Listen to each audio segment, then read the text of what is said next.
It's filled and it's surreal. It's filled and it's surreal.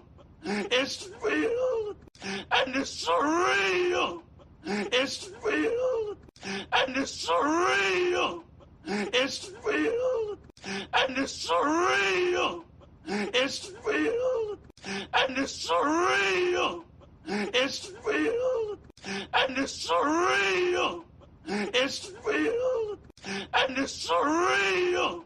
It's filled and it's surreal. It's filled and it's surreal. It's filled and it's surreal. It's filled and it's surreal. It's filled.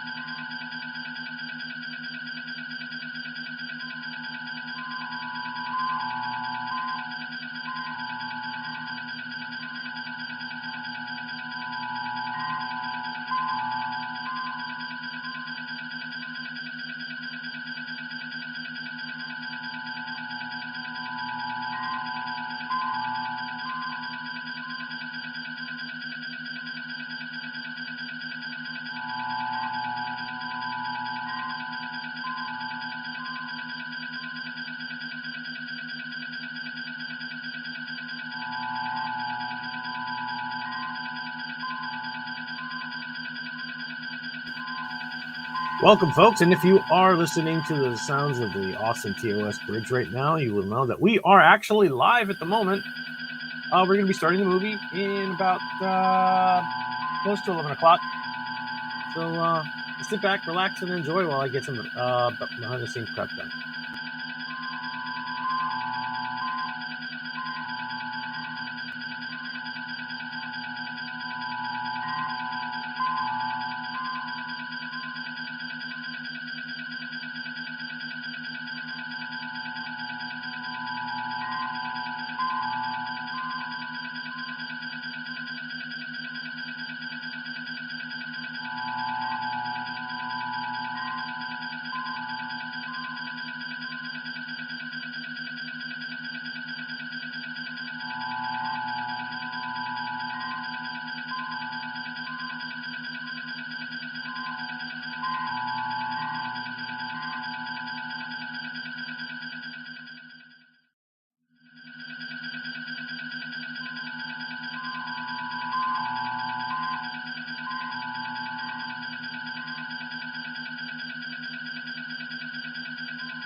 Hi, guys.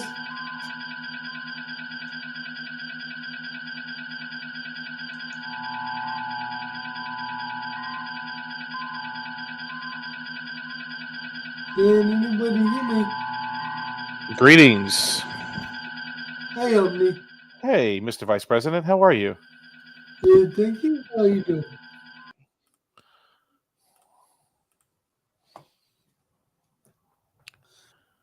I don't like the angle of my camera. I keep getting chopped off in the frame. There we go. It's not too bad. Just move it to the left a little bit, right? Yeah.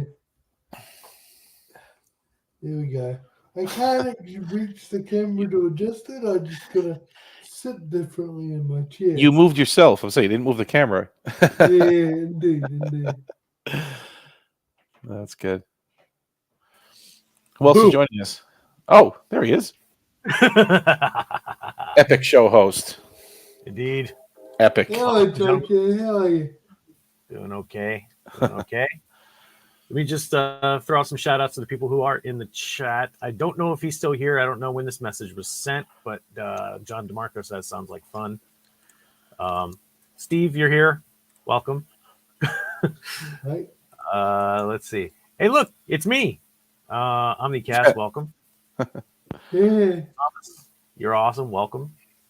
And Brad Wolf, I believe, is everybody. I think that's everybody right now that's in the chat. Thomas Potts. Yep, I got Thomas. Mhm. Glad you guys are here. And we're going to be watching, as you can see in the background there, fake Chekhov's head has not been cropped. Star Trek continues. Ships are 4. And Bird of Prey 5 is in the house. Kapla. Kapla. Welcome. We're going to be starting the movie Hello, in just everyone. a couple minutes here. Just to give a little bit of background about what you're about to see, it is Vic Mignogna versus his crew versus John DeLancey, who is not Q. And this episode has a lot to do about racism in it, but it's very well done, and you're about to see why. Again, just like the last video, we're going to be starting and stopping and talking, just so we don't piss off the creators or the algorithm or anything like that, and have some fun while we're doing it. Do we have to? Unfortunately, yes. Fun will commence now. Exactly. I had fun last week, though. Speaking of fun, I thought that was a really great episode. And I was just thinking, you mentioned John DeLancey. There was a lot of Trek stars on both these series, right? Continues and the other one. Michael Dorn, Marina Sirtis, I think, was the computer voice, and then probably a lot of other characters too. I mean, at least half a dozen or more did cameos. So it's fun to see. This episode doesn't have any any shortage of those at all. Right. I was just about to make a note about something that I completely forgot and it slipped my mind. Crap. Oh yeah, that's right. I wanted to shout out Jeff Nerdy will be back next week. We will not. This is a second of the one-offs that we're doing in their absence. It'll be about this time that they will be going back live and going back on a regular schedule, hopefully. And that's where you will find, you will definitely find me and getting destroyed by Omnicast. No. Tune in to see a massacre. On Saturday. I'm just wondering, has there been a time zone shift? Because usually, for me, it's an hour earlier than now. Yeah. Oh, The U.S. has changed. I don't know, Thomas. I heard it was that one show with John DeMarco and Professor Brainy Jeff, the Jeopardy thing you call the that we were on. I just called him by his name. All right, folks. About 1 minute to showtime. What's that, Steve? Did you call him Professor Brainy Jeff instead of Professor Brainy Speaks? I did. That's what it sounded like. Poor Jeff.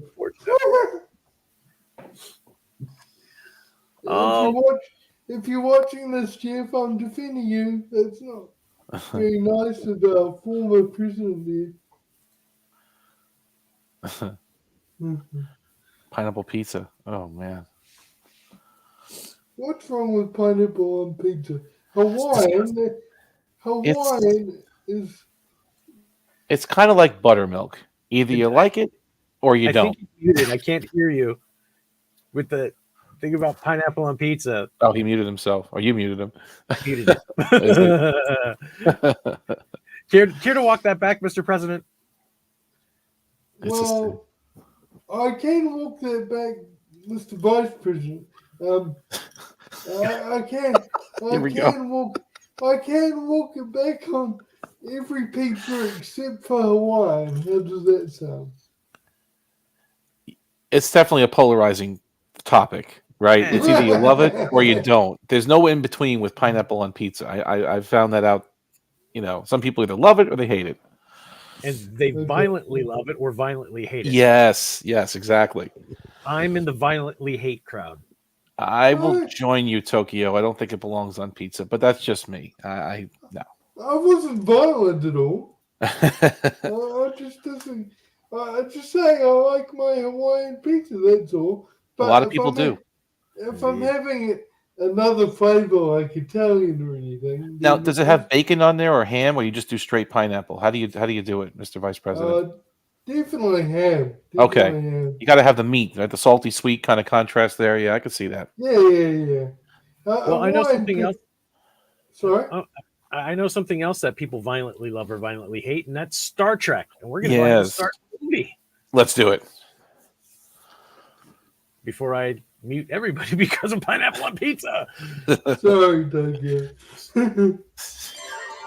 Captain's log, stardate 6892. Admiral McGinnis has ordered us to respond to a distress call from Hylinus, an inhabited asteroid with a limited warp-capable society.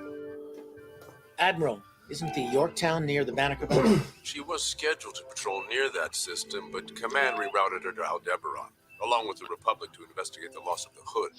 Did they find anything? Never got the chance. Both ships suffered baffle plate ruptures shortly after they arrived. Both ships? Fortunately, there were no fatalities. I kind of like the approach that they're taking here, that they're giving a reason why the Enterprise and why the Enterprise Delta and why it was such a historic moment for Kirk to end his 5-year mission. And I like how they set up that all the ships are being destroyed or decommissioned or disabled because of one thing or another. What do you guys think? Yeah, I agree. I mean, this is Although the Delta thing has been misunderstood, check out Darren Wagner's. Sorry. Yeah, I did get his last name right, didn't I? Darren, not Darren. Sorry. Oh no, I think it's Darren. I keep getting his name wrong because my cousin has a similar name. But anyway, he did a video on the explanation of people think that every ship has a different symbol, and in fact, they technically don't. I recommend checking out his video on that. I could link it in the YouTube description if you wish. Oh, we can update that or plug it. Yeah, subscribe to Darren Wagner's channel. He's got some really good videos, and he had one with the enlisted crew idea earlier today. It was really good. And Darren, if you're watching, I'm sorry I keep calling you Darren by mistake. It's just because my cousin has that name. Like, it goes mixed up. You can always blame the accents, no big deal. Okay. But I like how this series is treating this as like a series. I mean, a season 4 of Star Trek, the original series. And they technically they went a lot more authentic than the other one we talked about last week, than Phase 2. Or, they went 4:3. Although it looks like the exterior shots were in widescreen, but the interior shots are 4:3. The lighting is more accurate. They really took painstaking process to duplicate the original series, even down to the music cues. It's just they really made it. And I just respect it. They put a lot of love into this. Except for the casting of Chekhov, who said it a minute ago, had that brilliant Chekhov comment in the YouTube. I think it was Brad Wolf, wasn't it?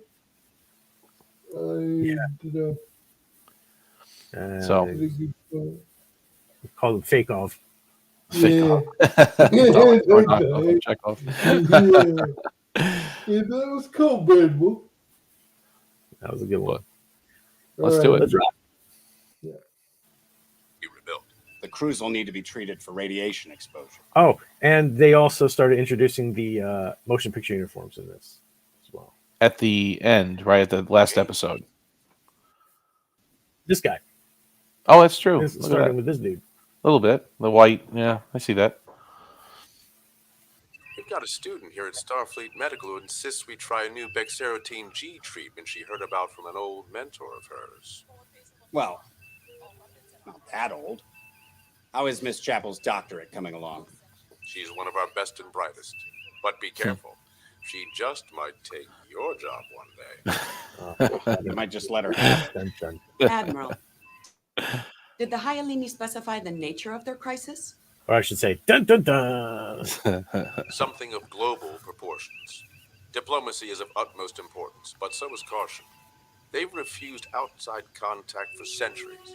We know almost nothing about them. So you want us to speak softly and keep a big stickhead? And Jim, take good care of that ship and her outstanding crew, you hear? With everything I've got.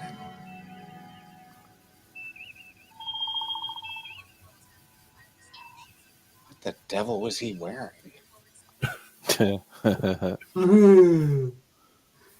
No idea, but you'll never get me in one of those things. No, it's not so bad. Drab, boring color He palette. would listen.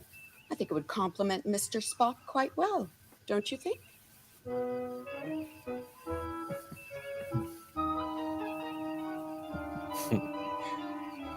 What is it, Buns? She's my Spock. I'm sorry. It's all right, Counselor. There's always plenty of room on the bridge for one more to keep Spock in line. Who's that Played by Michelle Specht, who was at the time Vic's fiance. Oh, I didn't know that. Little piece Yeah, of trivia the whole- there. Yeah, the whole Monica Rial case against Vic put a huge damper on that, and she believed Monica over Vic, and they separated. Oh, I don't even know about that. But I mean, she did a good job in this role. I thought she was decent. Fantastic. Yeah. Yeah, I liked her.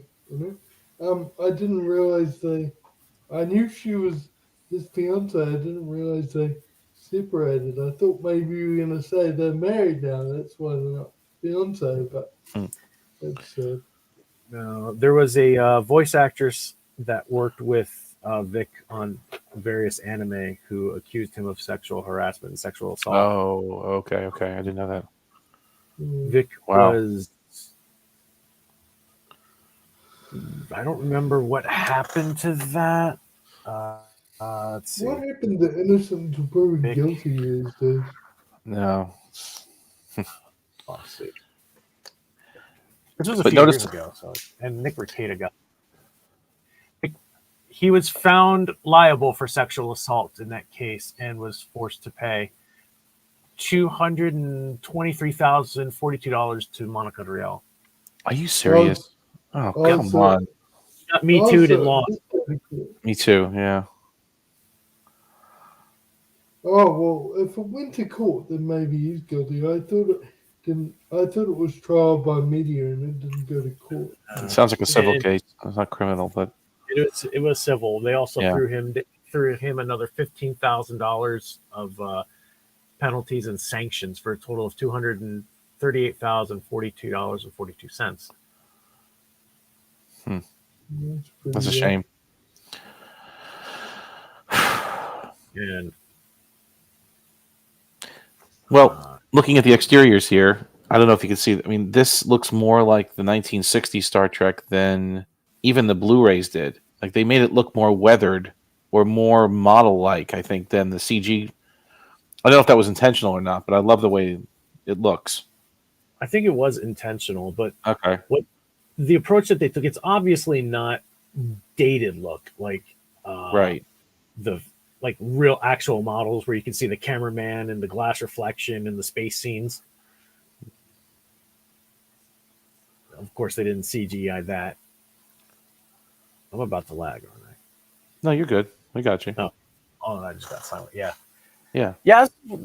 I'm actually I'm against John in this one, that I appreciate the CG remake a lot more because it, and I'm with Steve on this one, where you get taken out of the illusion and out of the escape when you can see the actual behind the scenes stuff in the final shot, Right. Yeah. such as the cameraman behind the glass plate moving backwards from the Enterprise in space. With the matte lines or whatever yeah. Exactly. Like I think one of the planets even had a cigarette. You could see somebody smoking in the background. At least it wasn't as bad as that non-canon show that had the mountains in the background, but there were no mountains on the look. The damn non-canon show. The non-canon show. Which non-canon show are we referring to? I think he's talking about Discovery. Oh, that one. Okay. No, I'm talking about one in the early 2000s. Oh, okay. The one that the one You that, mean Star Trek Exeter? the one that here's the thing, guys. You go. I'm sorry. I think we lost you, Mr. President. He's still going. He's still going. We seriously lost you there. Wait, I'm mute. Speaking of that damn Cannon show that you happen to like so much. Anyway, I just thought of a really important thought, you guys. You guys give me so much it's all about not liking Enterprise, but here's the thing. Rick Berman himself issued an apology over that show. He issued an apology over These Are the Voyages, not over the show. I thought he apologized for the whole show because not many people liked it. He apologized for the abysmal, non-canon finale of that damn. Stop making me sound like Bernie Sanders. I'm not coming like he is. I think Brandon Braga also had some regrets that he should have took more chances in season 1 and season 2 of that show. They played it very safe. They maybe made some apologies about that, or at least some regrets.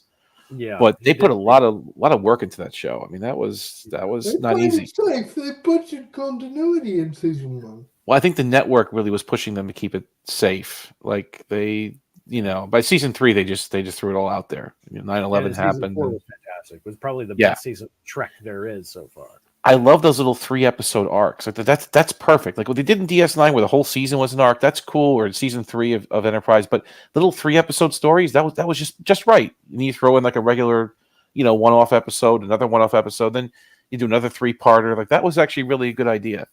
I enjoyed that. That is cool. Yeah. Explaining the Klingon head ridges thing that Discovery completely threw out. Like, yes. Oh yes. No, the head ridges explanation that 3-episode arc was fantastic. Well, 2-episode arc was fantastic. Right. The time on Vulcan was great. With Dr. Soong and the augments. Actually, season 4 was actually really cool. You're right. That wasn't a bad season. When Columbia got launched, that whole little thing. Yeah. The Romulan Marauder was awesome because we could finally see the Romulans again. Journey to Babel again. Because you guys are just losing it over Enterprise here. All right. Let's watch Vic Mignogna. You're right. Yeah. All right, that's enough. I mean, you guys can make love to that show on your own time.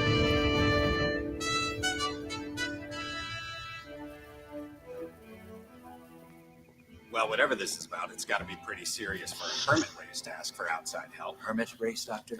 Their sets are so much more elaborate than Phase 2. So much. I mean, the lighting, again, the detail, even the sound. It's just, if you compare both of them, this is painstaking. This is the love. I'm telling you, from a production standpoint, the love they put into this is extreme. Extreme. They've got a full corridor instead of a partial corridor. Right. They went back to the original blueprints, didn't they? They went back to the... Yeah. They recreated exactly what... Yeah. Yeah, James Cawley did the same thing for his bridge, but he more modernized it. Okay. Which made it work. I mean, that's what they did with... the Defiant Bridge in the damn non-canon show. I told you, I don't sound like that. Don't sound like I think he does. I think he does. You do actually. I'm gonna agree with Tokyo. It's pretty good impression of you. It's pretty good. Yeah, you don't hear your real voice. You make me sound like Bernie Sanders, and I can't stand Bernie Sanders. What does Bernie say? Well, then let's do this. We'll mark this time at 24:19, and then I'm going to say it, and then you're going to say it, and then later on after the broadcast, you go back and then you see who sounds like what. Who sounds like who? All right. Okay. Idea. Go ahead. So I'm going to say it is time mark 20 at 24:40. I'll say it. Okay. 24:35 4. The damn non-canon show. And I say the damn non-canon show. All right, there you go. All right, so it's pretty close. Go back and see see who sounds like who. You don't hear your real voice. You got to clip that. That's perfect. We should. That's good. Somebody, please. Spock hermit race. Don't tell me there's a term that computer brain of yours doesn't know. I am merely surprised at your use of an abstruse and antiquated colloquialism. The more obvious and accurate word is clearly xenophobic. Tomato. I fail to see how pronouncing. Call it off, gentlemen. We've got work to do. Ordnance log, Scotty? Can you believe they only use text transmissions? I'm still waiting for an Lighting open is so good. transporter window. Transporter window. Aye. Okay, notice how they don't go through the transporter empty-handed and then show up with their tools. The tools are laid out there. Right. That's cool. I like that. Because that's a stab at Strange New Worlds. All right, I'll shut up. This Well, is a modular well, defense system. Without a window, matter energy beams to the surface and automatically scrambled. Scrambled, as in turned into a pile of mush. Aye, their global defense grid is downright impractical. It's a miracle they can see the stars at night with all the weapon barrages they got flying about. And can you? I'm sorry, Steve, you got to read that line. I'm once again asking for you to donate. Why would I pay you to watch garbage, Mr. Chief Justice? Why? Why? No, they want to pay you to watch the Dem Non Kevin show. Oh, you're gonna pay me to watch it? Yeah. I'm once again asking you to donate to me to watch the Dem Non Kevin show. Well, you have to pay me $100 per episode. It's probably a thing about the Bernie Sanders comment. Once again from Thomas. New Zealand isn't canon. Oh. Actually, wasn't it removed in First Contact? Didn't they wipe it off the map and on the globe in First Contact when Picard opened the door? Wasn't New Zealand missing? Yeah, it's just like Tasmania. We're always missing from there.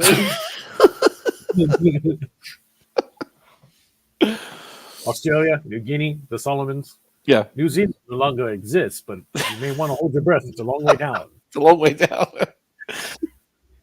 Tom Harris is there in the penal colony, right? That's where you serve hard time in the Federation. You go to New Zealand. Forget about Rura Pente. See, they mixed up.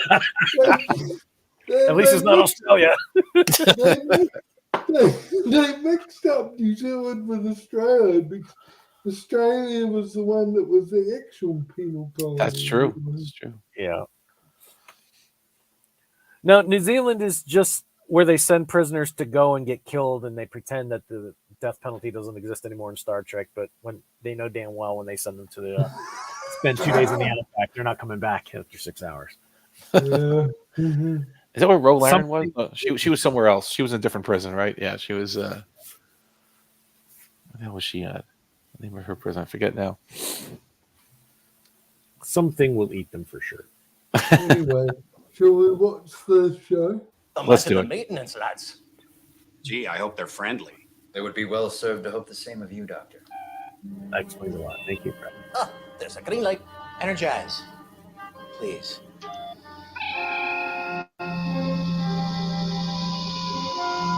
That's Jimmy doing Sun, right? Yes, that's okay. Chris. What was And now we're back to the cage era.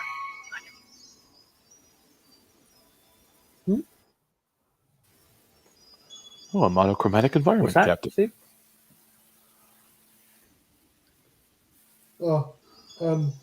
Sorry. I think they say that after the. They're camming it up. TOS music. I put it on mute to copyright. Oh, we can't. Oh, actually, he redid it a little bit though. I wish you could listen to it. He added like a little bit of a drum beat to it, like a snare drum, he went up a key. right? Yeah. He kind of jazzed it up a bit. These are the voyages. He did that for the Enterprise. He did that Yeah. for Continuing mission to explore strange Oh, new the worlds. graphics is so good. I mean, they really To did a good seek job out on new this. life and new civilizations. To boldly go where no man has gone before. I think they probably key for the Yeah, you hear that little drum beat?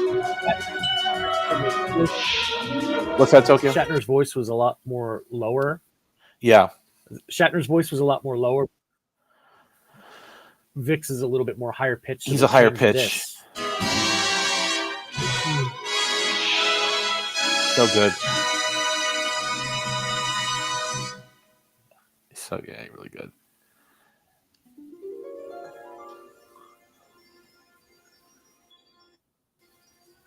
Just so that you know that there's nothing wrong with your screens, the title cards are in color. James Kerwin.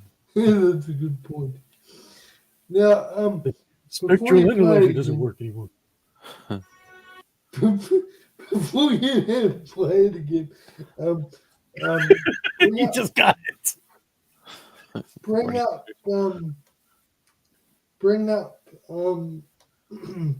Brad Wolf's last comment, because he asks if 100 something works for me, but I Pesos.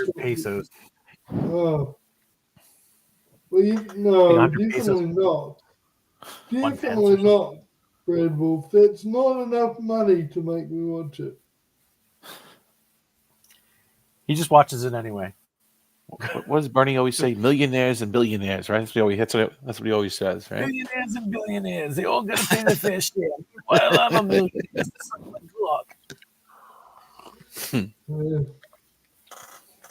Actually, you sounded more like Fauci than Fauci? What? I can't get anybody right these days. Jeez, Can't get you right. Can't get Bernie right. Well, they both have New York accents. It's close. I guess I'll sound like Bernie Sanders. But if I talk like this, you should wear 6 masks. You Make it 7 foot 1 more over your eyes. You did Fauci so well. Oh gosh. Man, I wish Fauci was in jail, but that's another story. You should get your vaccinations. You need to get your shots because shots are the only thing that's going to protect you.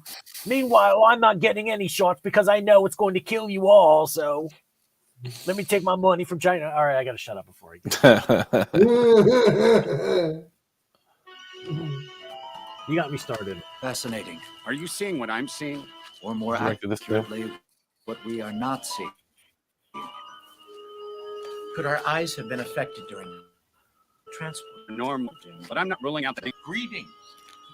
Welcome, my friends, to Hylinus. I had to snap my fingers. Was that Lockhart?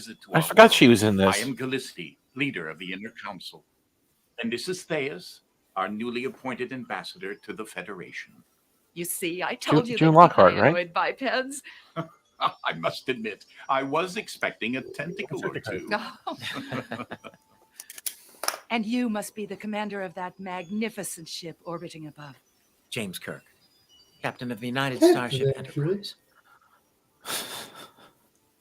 This is my chief surgeon, Dr. Leonard McCoy. Pleasure to meet you both. And my first officer, Commander Spock. You're different from the others. Are you an Earth female? Try not to crack up. Madam, my appearance differs from the others because I am Vulcan. If our human females look like that, we'd go extinct. Oh, please forgive my foolishness. I apologize if I've caused any offense. Madam, since I do not believe the differences in gender render one inferior to the other, not only would it be illogical for me to find offense in your comment, but to do so itself would represent a grievous insult to you.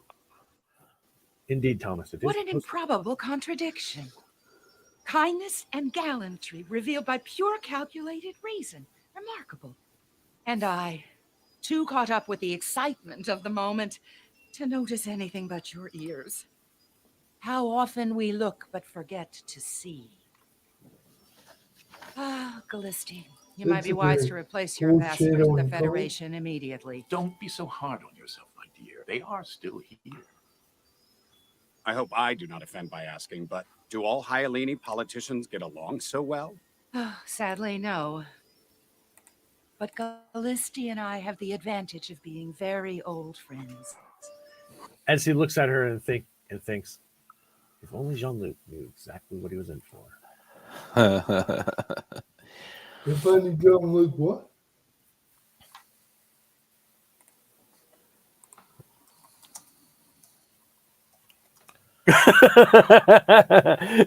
You're different from the others. Oh no. Are you a human female? Oh good. False alarm. She's good. You're so funny, Brendan. No more cancel police. Who one So day Anne realized Lockhart, that's that who he that had is. fallen in love.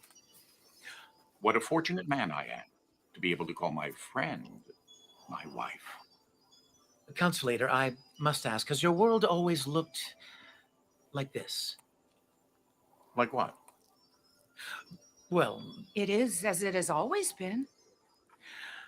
Gentlemen, as the first And will always shall be. outsiders ever to be invited to our world, your presence should be a momentous occasion for my people. But alas, it is a regrettable one.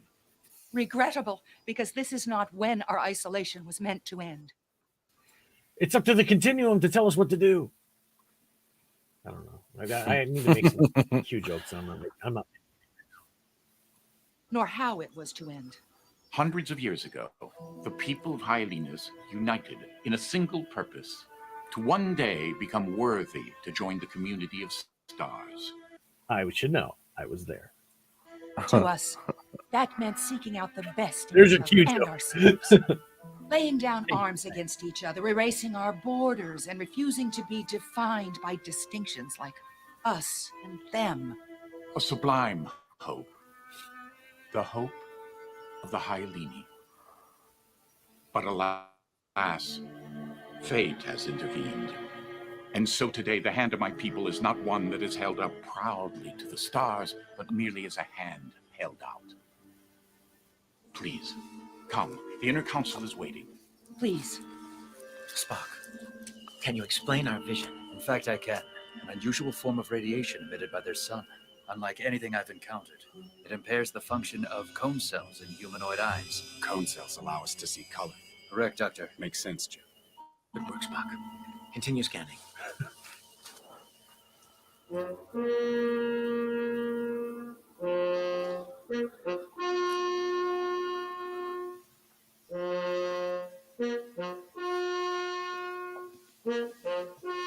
That was a nice exterior shot of a castle that we've seen before time and time again, I think, in Star Trek, and then it cuts to Vic's living room.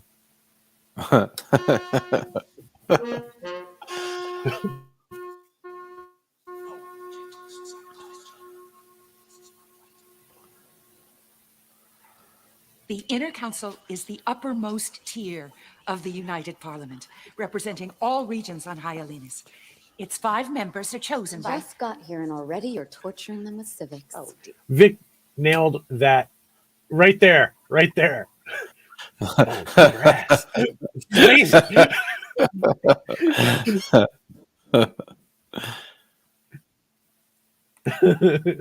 Perfect. That's the look. That's the look. But holy shit, Bones, she's hot. Its I'm gonna 5 land her. members are chosen by... Just got here and already you're torturing them with civics. Oh, dear. This woman is the Bones, I think I meanest, just saw some Thai toughest food. teacher there is. I have the scars to prove it. Sakara started out as my most obstinate student and soon became my finest. She now interns for the Inner Council. And she likes to credit her teaching as the root of all my achievement. What a great privilege for your first guest to be greeted by such an intelligent and beautiful woman. Yeah, he sure did, Brad. You had no right, Callisti! You had no right to bring them here! You've destroyed us all!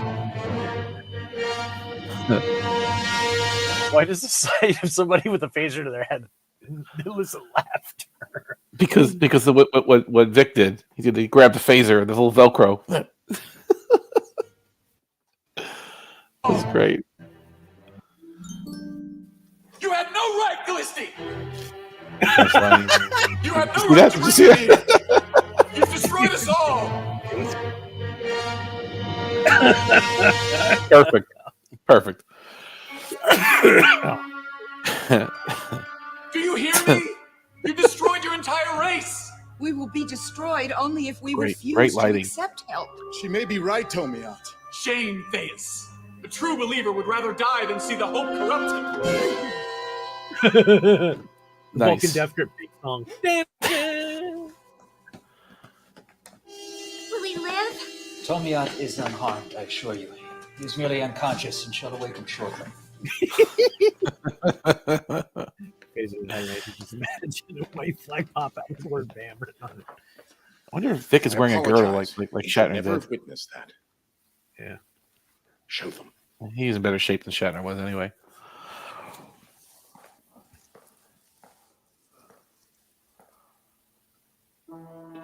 It's the first symptom. The disease progresses rapidly. Sakara will... I will not live beyond the year.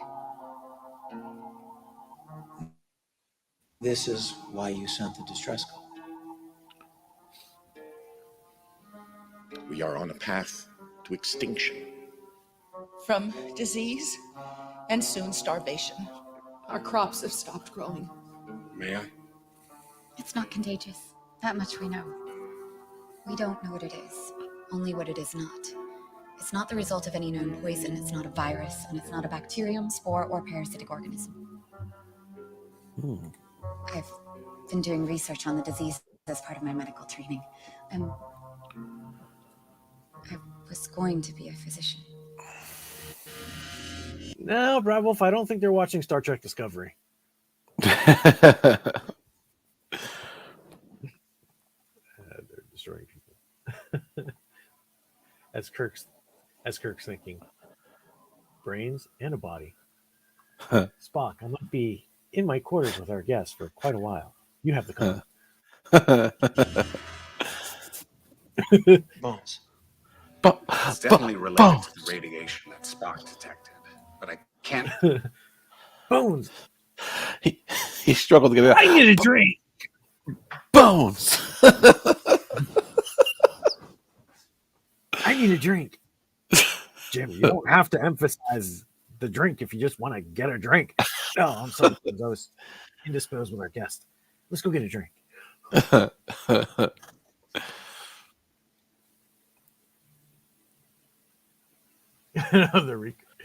He says they're recreating it. Where's my mouse cursor? There it is. I'm looking at the stream while I'm trying to move my mouse. It's a little behind. It's a little laggy. Yeah. That's from a prognosis without running more tests. And for that, we need to be in sickbay. Sickbay? On your vessel? Is that a problem?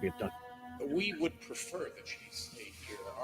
If she returns to the ship with us, she'll be shielded from the radiation. Will she see Turn your head again, Vic. Unknown, Captain. She'll be if she Shatner. What? That's not just Vic right there playing Kirk. That is Shatner's face. But he's channeling him, his aura, his essence. He's got the motion picture Shatner's jawline. Yeah, that's for sure. That's for sure. And Habercorn is not bad as Spock either. Yeah, he's good. He's not. I accept him more than Brandon Stacy, which is the Spock on the other one that we watched last week. And he did fairly well, but this is just better. All around is better. All these actors, and these are professional actors. Anne Lockhart, she's got a resume as long as New Zealand. And, obviously John DeLancey, these are all professionals. There's no amateurs so far, except, I guess these guys maybe, but they're not amateurs. They're actors too. So, yes, actually, Thomas, this is the third. The second Kirk would have been, we saw it last week, James Cawley. And then the blonde guy that replaced him, right? Yeah. Well, Brian Gross would be number Brian Gross. 5. Shatner, Cawley, Vic.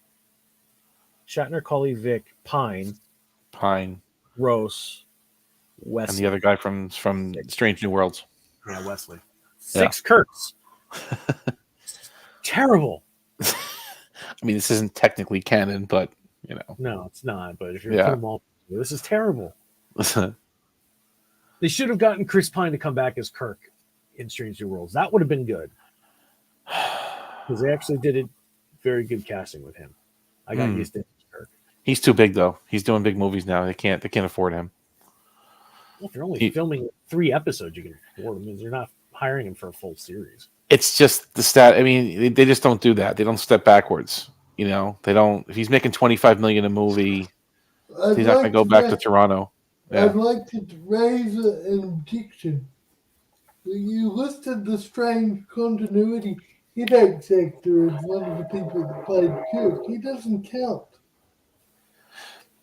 He doesn't count because that show doesn't count, or exactly. Oh, I see. Got it. Okay. That's a damn non-canon reference that I can get behind. Thank you. I can get behind that. Oh man! So the world is the damn non-canon show. So Discovery's non-canon. Is Picard non-canon too, or that is canon?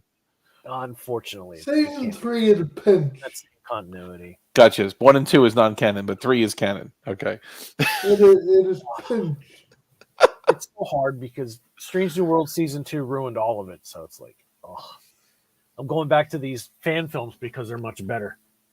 They are actually. This is. I can watch this whole series and just. It's not making my brain hurt. When I watch Discovery and Strange New Worlds, it's like I'm cringing. I'm going. Ugh.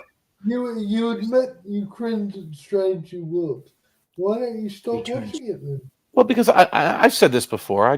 I'm trying very hard to accept it. You know, I'm trying. Besides the checks I get from Paramount. Okay, so yeah. I knew it. How much do they pay you? Very well. $100 per favorable comment to us. I'm a ringer. You see, I'm a Borg ringer. Okay, I'm an influencer. You see, I'm influencing people by my thoughts. You see, this is it.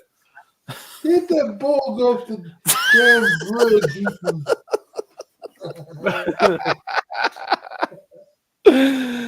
Oh, resistance is futile, Oxmix. Resistance is futile, they say, Oxmix. Now we're gonna give you some heat as Oxmix. Why can't Strange New Worlds go there? They could do. Well, I guess they can't because Spock's there. That's true. They can't do that. Yeah, that would make no sense. Spock would all of a sudden remember Jim.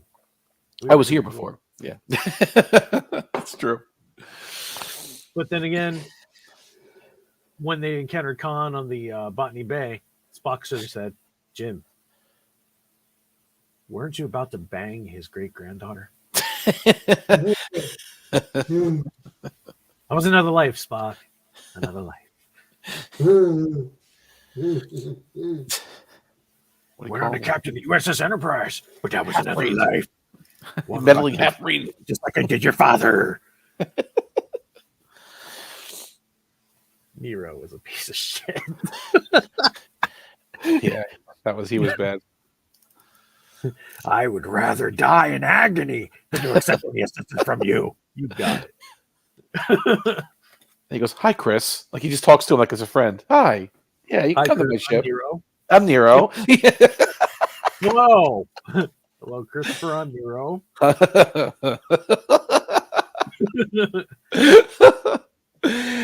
Because Star Trek, they have a way of speaking. It's not vernacular. It's kind of a classical way of delivering dialogue, right? So when you're right, when Eric Bana was doing that, it's like, yeah, hi, Chris. Yeah, I'm Nero. How you doing, buddy? Yeah, come to my ship. All right, cool. All right, just thinking worm in you. Get some secrets from me. Oh, that's funny. I can't stand lower decks. That's too vernacular. That's too satirical. It's too, they're mocking everything. Another damn non-canon show. Well, it's canon now. There was a crossover. Stop making fun of my voice, damn it. I mean, well, Erica. Sorry? Tendy's sister's name is Erica. Like, they couldn't come up with a clever alien name. They just put a D apostrophe in front of the name Erica. The Erica. Yeah, that's stupid. Who's their cousin? The Jessica? No, Jessica's a girlfriend, isn't it? Huh? Oh, no, that's Mariner's girlfriend. Oh, that was Jennifer. An Andorian named Jennifer. Sorry, yes. Oh, you've got this. Oh, don't worry about it. Oh no, it sounds more like Parks and Recreations than it does Star Trek. It's freaking terrible. Let's get back to this because we're so sad. Let's. Brad Wolf had something to say. Strange Worlds episode idea Spock. Captain, the anomaly sent us somewhere off some of our charts don't recognize her. The planet below is referred to as Alderaan. And Captain, we're recording something coming near the side of the moon. That's no moon. On screen, Mr. Spock, Erica. Take us away from it. Watch how I roll, Captain. Watch how I roll. Erica, I didn't ask for snark. Just shut up, Chris. Okay, Erica, you're the boss. But Captain, you are the captain. Ortegas is. This is the helm. This is my realm. What'd she sing, right? Ortegas is at the helm. The only thing I remember from that is we're gonna slit your throats with our dark tongues and bury them deep in your chest or some shit like that. That's all I remember. Are you talking about the stupid musical episode? I didn't even That's how you know it's a damn non-canon show for real. They have a musical episode. Be good to your crew. Gosh, they actually had that song, didn't they? Oh. Gosh. Absolute garbage. All right, we got to get back to this film. We're only 12 minutes in. Let's go. To the ship with us. She'll be shielded from the radiation. Will she see them? Unknown, Captain. If she does, the results could be traumatic. This is the best course available to us. Besides, if your medical facilities were sufficient, you'd already know what was killing. He's definitely wearing a girdle. I just like how Kirk and Spock, Kirk and Spock just left Bones to try to negotiate. The girls released to the Enterprise. They left their boy hanging the whole time. Jim, what kind of a friend are you? Well, if you're getting the girl to get us to go back on the Enterprise, you're my best friend. Sorry, I forgot to turn off the camera before I get ready to push myself up in the chair. Take good care of her. She's precious to us. Don't worry, Prime Minister. We will do what we can and make sure that her shirt is a little bit more open. You have my word. You get the chair like Admiral Jameson has.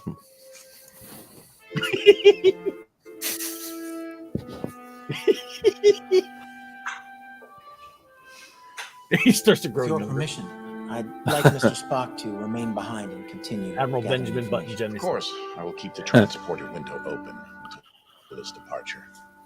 They love you very much. You're like family. Dr. McCall.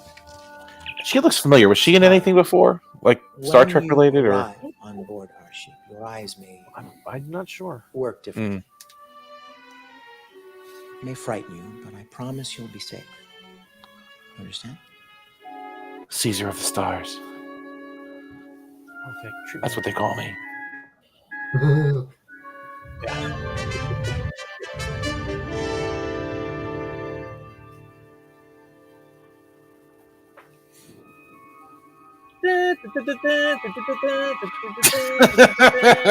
You can hear it, right? In your head, you can hear that.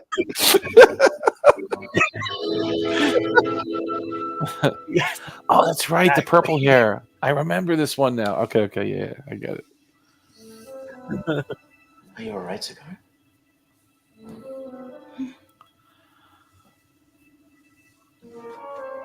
Do you see anything strange? No.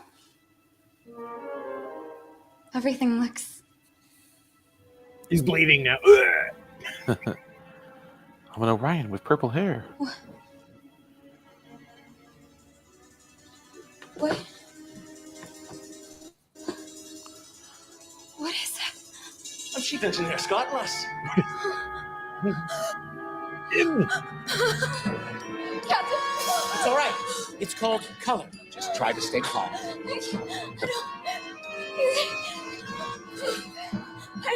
Is it alive? Look at me. Look at me. Keep your eyes on me. I know it's strange. That's why Scotty is always single in the show. They all look at Scotty and go, "Is it alive? Oh, what is that thing?" Chekhov got more action than Scotty did. But you're completely safe. Yeah, he did. Promise, didn't you? Maybe something else.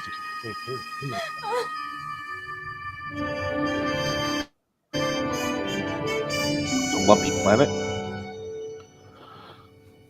It's an asteroid. So the cause of the illness and the monochromatic vision are one and the same? Took a millennium or so for the star's radiotoxins to reach levels high enough lighting's to perfect. induce acute radiation syndrome. I've started Sakara's treatment, but So Mr. Scott is the first colored man she's ever seen. She was. Ouch! That's a deep cut in U.S. history. No colors allowed. All right, so I'll go back to the black and white planet. Ah! It was clever though. I wonder if they shot her with the purple hair and the black and white, or if they shot her with black hair and black and white. And then I don't know. It looked good. I mean, the effect was really cool how they did it. You know what I mean? But I don't know. I actually had that same thought when Right? we just saw the teaser of this, right? When they came out in this black and white. Did they do special makeup to make them black and white, or did they come out in full color and film it and then just use a filter?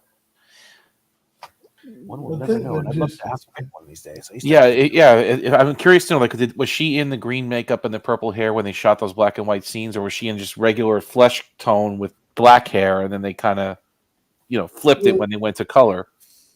I'm curious. Ooh. Yeah.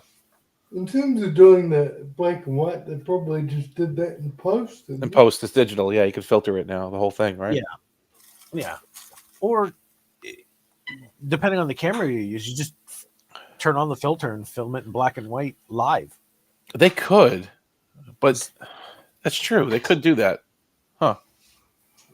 If they recorded this on an iPhone, which is very likely, you can get this kind of quality on an iPhone nowadays. That is pretty true. I bet they did it. They did record it in color because you have more control then in post to get the lighting just right. If they did it in black and white, they may have missed a few. Maybe they missed a few things. I don't know. It just looks good though. Yeah, it's very good. No, technically, it's amazing. Yeah. she's a million questions a minute. It's a blue light on the wall. This and color that. I might have to sedate her just so I can get some peace and quiet. Sakara is likely the first resident of Hyalinas to see color in over a millennium. Even with their limited space travel, their shielding technology does not filter out the solar radiation responsible for suppressing color vision. Rest in peace, Grant. Atari?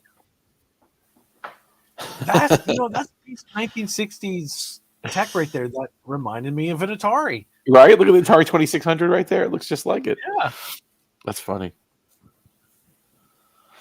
Have you played Atari today? Yes, I played Star Trek on Atari. It sucks. That was terrible. Terrible game. It was awful. Yeah. Most of the games on Atari were terrible. I mean, it's, Well, at least the Klingon ships look like Klingon ships when you looked at the big screen. That's true.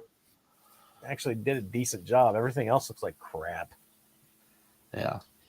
I never had As for its it. effects on the population. Yeah. What's it, Steve? I never had a Atari. I had a BBC Acorn mode. Oh, the yeah. Any of you had any of those? They weren't over here in the States. Or if they were called something else. I had an Atari. Yeah. BBC Acorns were awesome. And a lot of games were developed for people with disabilities too, which Oh, really? made them You didn't need fast reflexes. That was really cool. Well, those BBC machines were educational, weren't they? In general, Yeah, BBC Micro, BBC Acorn. they were, but they had some games as well. Mm. And yeah, I just miss them so much because, yeah, I can't really play modern games, but I could play some games on there. Mm-hmm. You can emulate it. Yeah, I need to find a really good emulator. Back to the view of the Atari. Yeah, look at that. Looks just like it. And that's an Altair that's next to Spock. Huh. All right, let's go. I've started Zakara's treatment, but it's too soon to tell. How is she otherwise? She's a million questions a minute. Color this and color that. I might have to sedate her just so I can get some peace and quiet. Zakara is likely the first resident of Hyalinas to see color in over a millennium. Even with their limited space travel, their shielding technology does not filter out the solar radiation responsible for suppressing color vision. As for its effects on the population, the illness will reoccur unless further exposure to the solar radiation can be prevented. The spectral signature of the Hyalinas sun can be altered using a modified stellar probe. After that, we'll need to decontaminate the asteroid.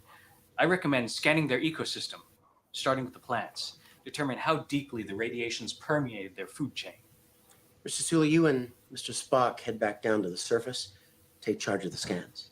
I understand you have a knack for botany. Oh, yes, sir. I should introduce you to my carnivorous weeper, Gertrude. She's a beaut. I'll also need to repair the cellular damage the radiotoxins have caused.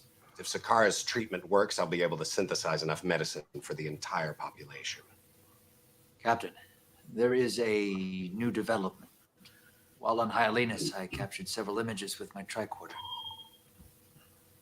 This is how the Hyalini appear to each other. Unlike eyes, however, the tricorder does not rely on cone cells.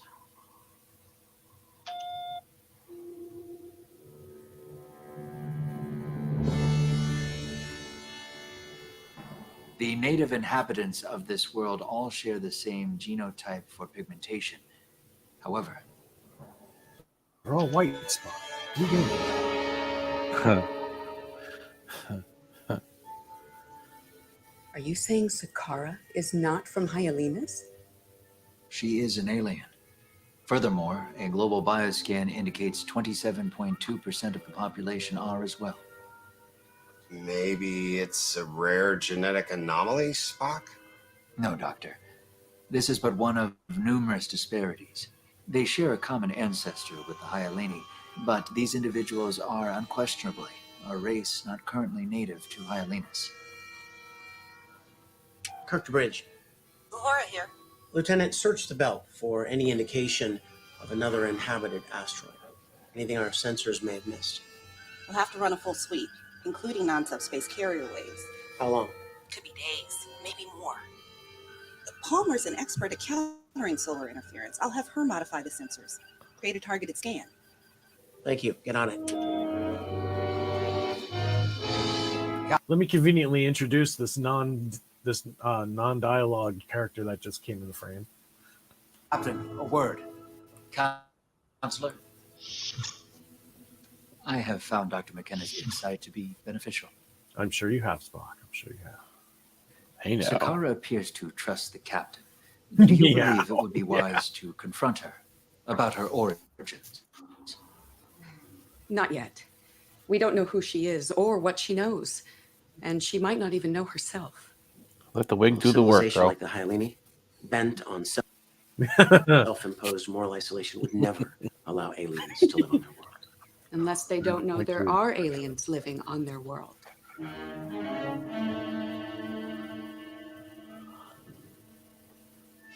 Captain's log supplemental. After 2 days of treatment, Dr. McCoy reports that Zakara has responded exceptionally well, but our search for her people's origin continues.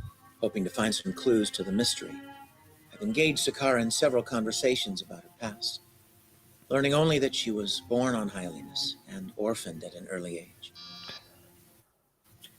Come. Hear my quarter.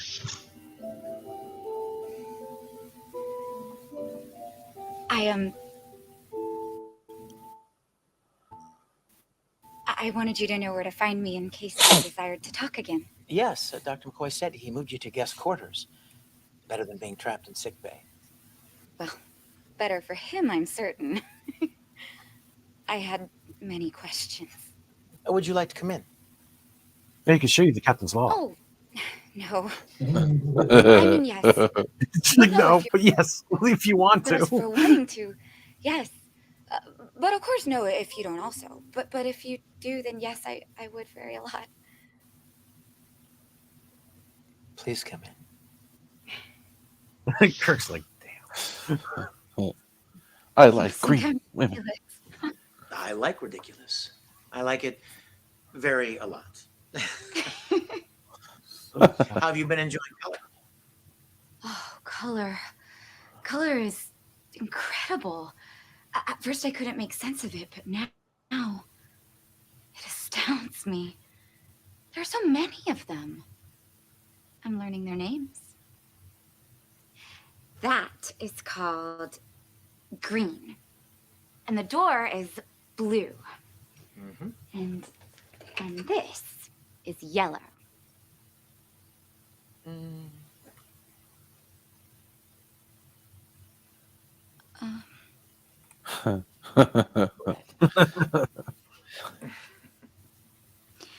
Red. Once we repair your sun, everyone on the Hylians will see color. The initial shock may cause a great deal of chaos. We'll work with your people to prepare them so they won't work with your people. And I can help. I want to share my experiences with everyone. Including the experiences we're going to have together, Jim. There's still so much I don't understand. Like, why is your captain's log so big? What is it for? What is the purpose of color? Well, color provides variety. Okay, so I want to clip this and edit this a little bit to add those unnecessary bleeps, like unnecessary censorship. Oh yeah. Make it Bleep sound out very every good. time you say the word color. You're right. There's someone beep. Vibrance, beauty. It arouses the senses. That would be appropriate too. Stirs the emotions. Like touching me. I'm about to do a lot more. Poetry. Jim, she's probably half your age, dude.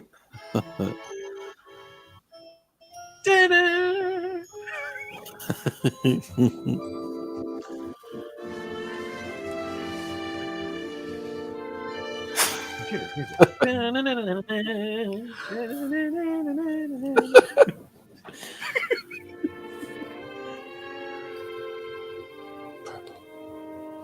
Purple, that's your hair. The color of your hair. I'll give you something else to touch in just a second. Give it to me.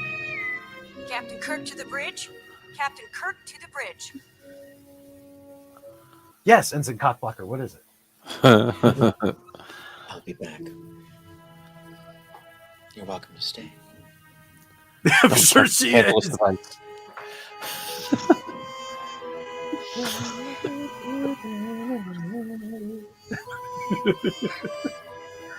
Purple.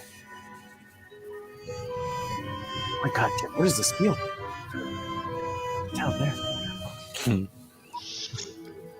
Yes, Ensign Cockblocker, what is it? Radio signals coming from an asteroid in the inner boundary. Definitely wearing the girdle. Look at him. The way he's standing. Look at him. Captain, proximity alert.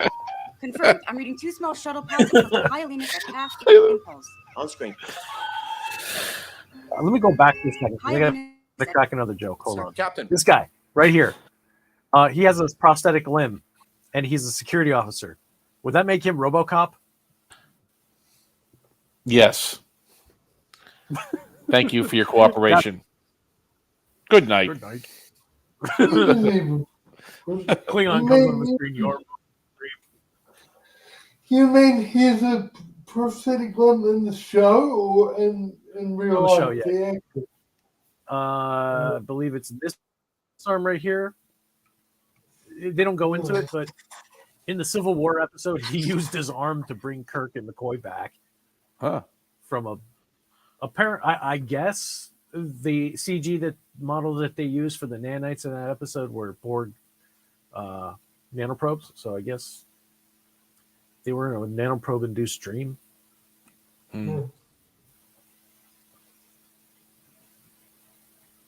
Yeah. You get over here. Look at that gun. Yeah.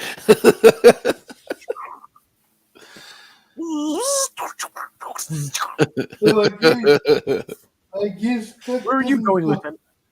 Where are you going, Lieutenant? Out there, somewhere where there's a crime happening. Confirmed. I'm reading 2 small shuttle pods approaching Hyalinas at half impulse. On screen.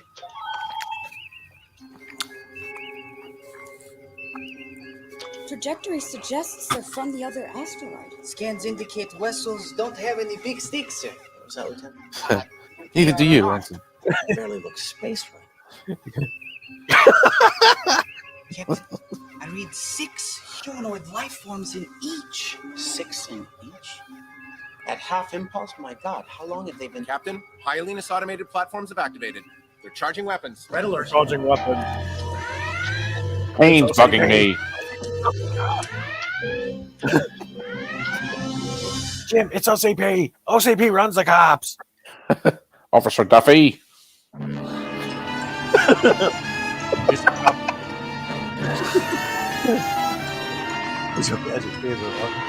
Oh, hurrah. Hail the Hyalini.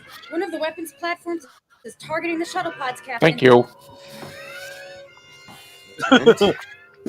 No response from the sir. If Charge phaser banks. Lock onto that platform. all right. Next week is RoboCop. All right, we're doing a RoboCop commentary. That's it. Next week is Jet Nerdy. I wish we could do this with RoboCop, man. I wish we could do this with real movies. I told you, just blur it. Like, I mean, if you just blur it, but you can't play the sound either. You have to just keep it very low. We could talk over it. You know, you have to watch it on another screen. That's the way the other guys do it. That's the only way to really get around it. I know. Technically, it'd be a lot to set up. I know you have to. Yeah, it's true. And it's like tons of silence on one side. It's like, what are we watching? Right. That's true. That's true. For a whole movie, it could be a lot. Yeah, you're right. Okay. You have a safety check here from Brad Wolf. Yes. I'm fine. It was my my cortical node was malfunctioning, Brad. I was experiencing a brief surge of emotion. I'm fine now. It'll be on to sunlight you shortly. There's nothing wrong with his biradial clamp. It's out of alignment. He'll take care of that. It's always out of alignment. I don't know why. That's when you knew the quality of Star Trek Voyager was going down, and they were just like, "Yeah, screw this medical stuff. We'll just make stuff up." Biradial clamp. Yeah, analgesic cream. Yeah. They kept it simple. Everything was triaxylating. Yeah, and everything's at 310 Mark 215. That's a good heading, though. That's a good heading. Yeah, everything is at 310 Mark 215. There's got to be something over there that's like. Watch it be free cloud. I might as well who said it a couple of episodes ago in Jeopardy? When you heard Janeway Pi 110, you knew it was bad, right? You knew something bad was going to happen. Yeah. Whenever she said that shit, some bad stuff was going to happen. The once a week obligatory self-destruct attempt in season 2. Pi 110. Pi 110. Self-destruct in 20 seconds. Tom, main of course. Heading 310 Mark 215. They're right here to collect the final data. Doctor the Bridge. Biradial clamp. After I made $2, I want to buy the ship and murder everyone. See Marty Tuvix again. Oh man. So what? Let it fire. Those Ferengi ships? It would be. Like little Ferengi shuttle pods. Huh? Fire.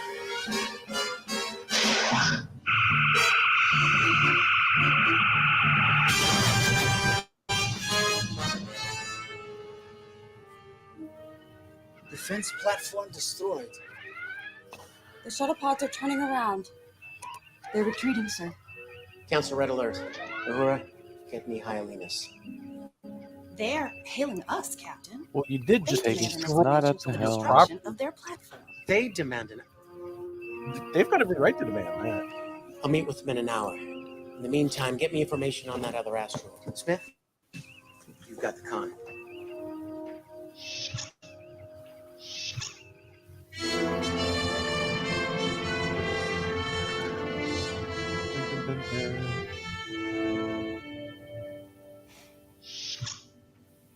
Why did your people try to destroy 2 unarmed shuttles carrying 12 passengers? Jim, I thought you were going to show me your captain's log.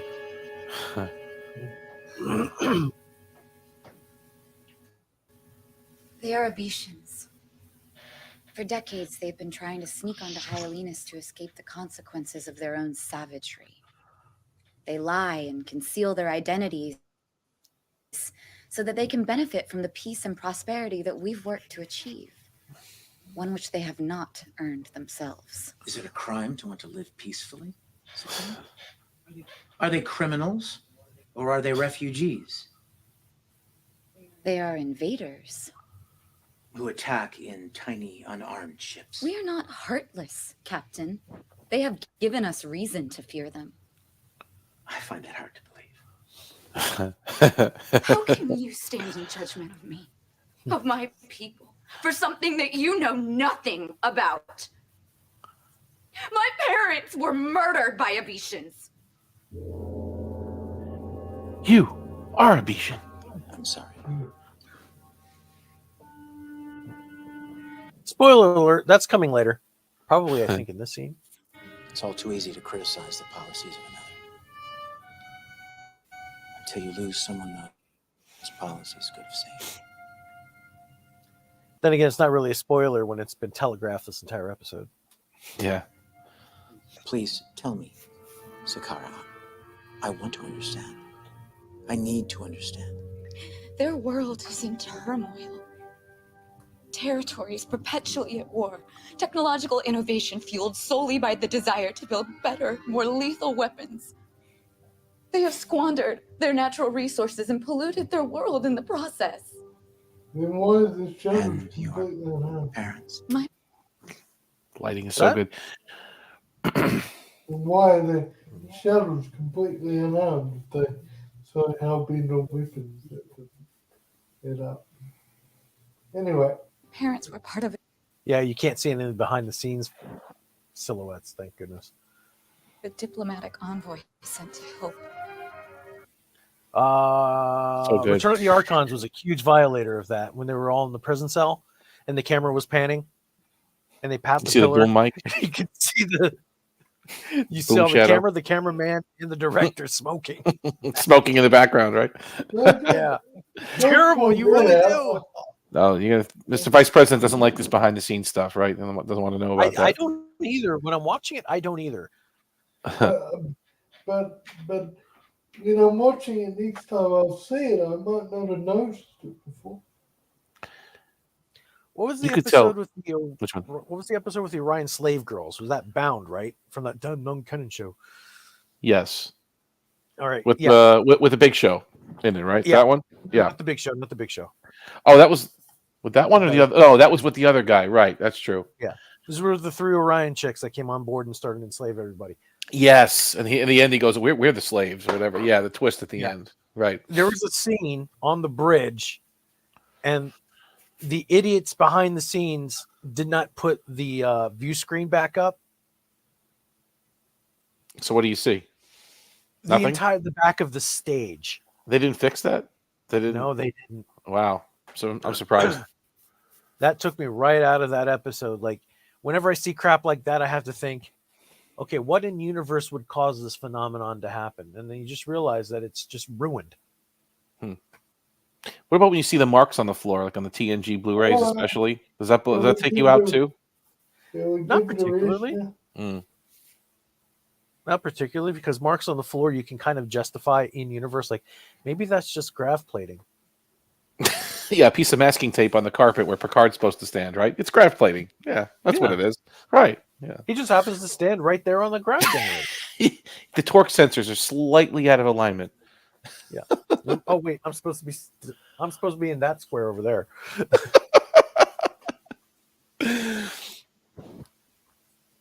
But when you're missing an entire piece of the stage, yeah, that's bad. That's bad. Biggest violator wasn't Enterprise. It was Star Trek: The Motion Picture Extended Edition for ABC. Don't ruin the motion picture for me. All right. We won't do that. God forbid. Well, don't watch the extended ABC edition, and you'll be fine. Just watch the regular edition, and you won't have to worry about what I'm about to say next. When Kirk was stepping out of the Enterprise to go after Spock and V'ger, they built like that one section only of the airlock, and then the rest of it was all stage support, and you can see his wires. Oh, you can see the wires too. That's bad. I never saw that before.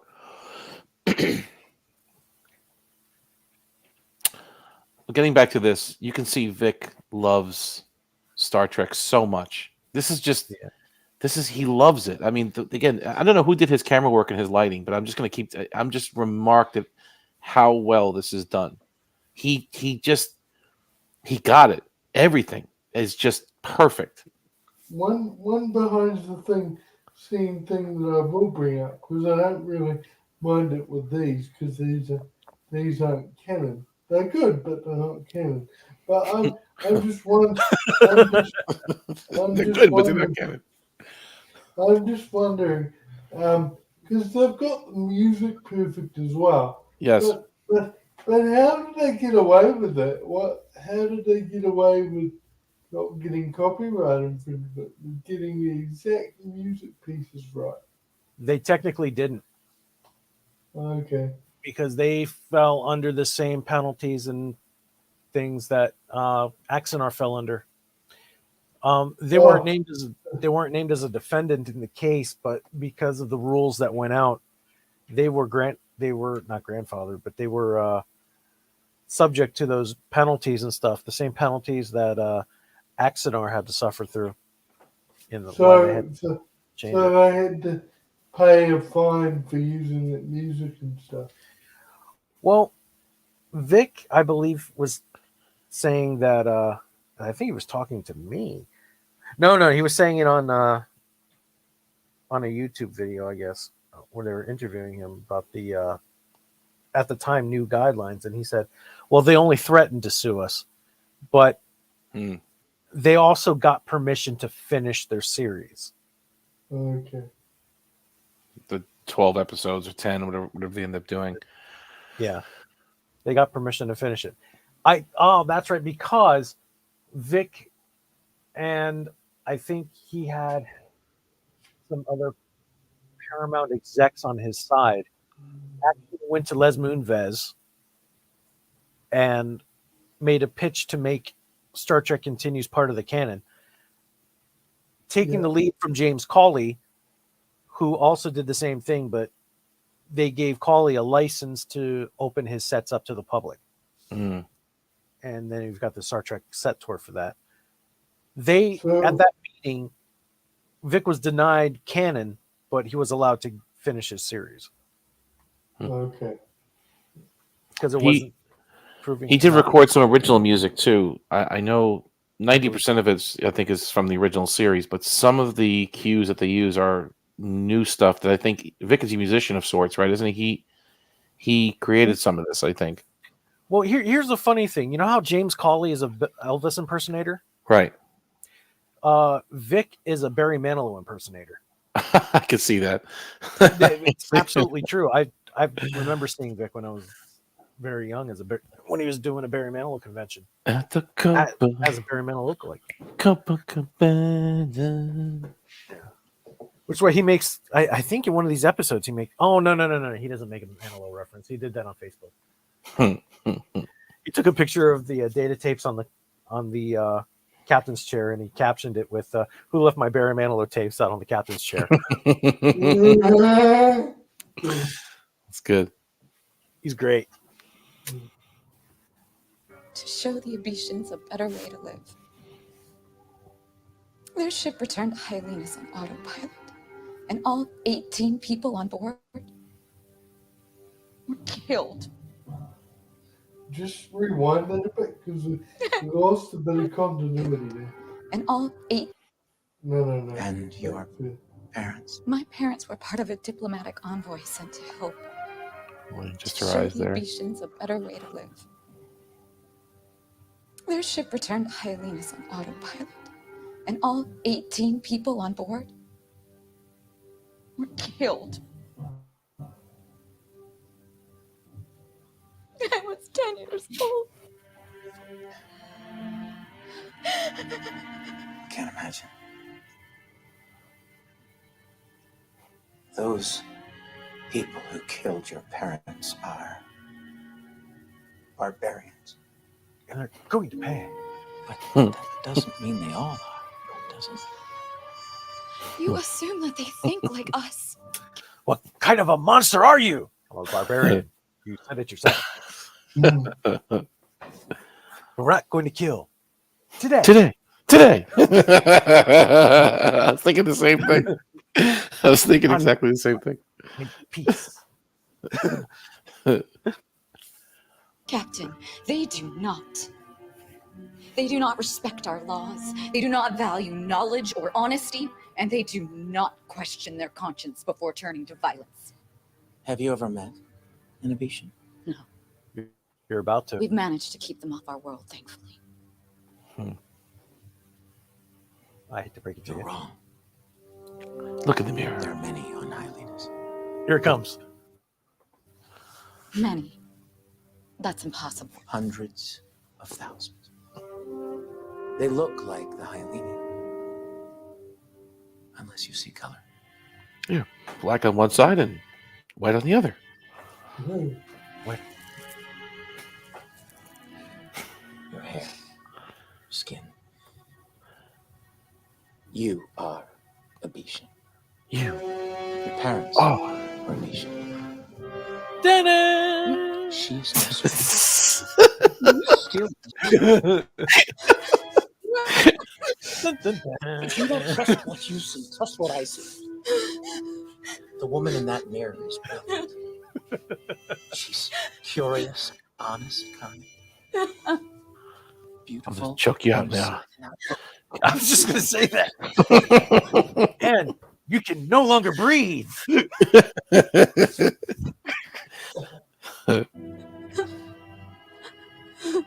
She's you, Sakar. She's you. Dying in my arms. You are the opposite of what you believe, of what you've been told. Abetians are.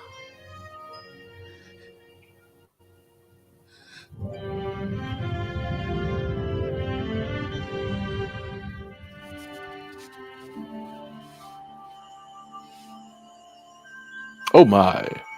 Looks like an artichoke. Got these flowers. Captain, Hylenus has the most amazing plant life, sir. Look. I've never seen a flower with anthers like this one before. You can't actually see the anthers. Not now, Sulu. There's been an incident. They'll fill you in on the ship, both of you. I apologize, sir. It's all right. What have you found? Well, according to Mr. Sulu's readings, the Hyalini food chain has been affected at almost every level, but there is no permanent mutation. Exactly. Once we're through here, future generations should grow healthy and normal. Good work. Prepare a decontamination sweep. Aye, sir. And Sulu, you forgot something. He loves plants so much that he just was told to forget about it and throws it on the ground and leaves. What a dick. Yeah, that was terrible. He gave him a smile like, yeah, thank you, you bastard. You forgot something. Watch. You forgot your his face. artichoke. The quick turn. Shit, I didn't want this for real. If we modify your star, you'll see your world in a whole new way. Based on what we've just witnessed, I'm not sure you're ready for it. Must we justify our actions to you? Are we obliged to meet some arbitrary moral standards set by Starfleet in order to receive your help? No. It's not a reverb. But killing defenseless people seems to contradict the moral standard you've set for yourselves. Captain, we didn't kill them. Perhaps we just wanted to give them an incentive to turn back. And what if they hadn't? There's Those candles 12 there. emissions are but a fraction of the unrelenting horde assaulting The original our series world. would have been torches. Assaulting. They're willing to die for the chance to live where they can be safe and free. Vic's living room definitely has a lot of great acoustics. Well, that's a little artificial reverb there. Obviously, they're layering it in, but Why not help them instead of is that really shooting? his living room? Because granting entrance to No. some is an invitation Pretty for sure it's all. not. They would overrun our world. Captain, we have limited. What's up, Steve? I think if you talk about his living room too much, it's going to share the delusion again. No idea. Take me out of Resources. Oh, I'm sorry. Into that. You know me. I Just about- technically nitpick. I'm a technical nitpicker. Overrun our world. Captain, we have limited resources. We're struggling to feed our own people. I appreciate your dilemma, madam. And I'm not suggesting that you open your borders to just anyone, especially those who pose a legitimate threat. But your defense system is excessive. You are not qualified to make that judgment, Captain. Abishans are vulgar, selfish, and violent. They are a Build the wall. scourge. Build it. And we've gone to great lengths to keep them off our world. That was the Yeah. What if they were already here? episode. But they're not here. But what if they were? How would you know? They were. How would you know? There was a time, decades ago, when No one's we gonna know. suspected the Abishans had come because there was a dramatic rise in violent crime. It'll be our secret. It's okay, little girl. It'll be our secret. You don't have to tell your mom or dad that. Or anybody. That sounds so creepy. Supposed to. But once we activated our defense grid, the crime rate receded. That is a fact, Captain, not opinion. Which only proves that some Abishans are criminals. You can't condemn the many for the crimes of a few. I don't condemn. The Abishans are free to live wherever they please, as long as it's on their own world. But if they come here, I will do what is necessary to keep my people safe, just as you would if it were your crew or your family. Safety and compassion are not mutually exclusive. Conscience requires balance. That's fundamental to the philosophy of the Federation. Captain, what is Starfleet's General Order Number 1? The non-interference directive. The ethical principle that prohibits members of Starfleet from interfering with the natural development of pre-warp civilizations. And does it apply even if you know your interference would be beneficial? Yes. Yes, and have there been cases in which upholding this ethical principle resulted in the death of an entire population, even though you could have saved them? Yes, but... So for you, this abstract idea is more important than a planet full of living, breathing people. Seize my vessel. Seize my vessel. Formed lecturing me about compassion, about balance. You condemned many for the crimes of none. Who do you think you are?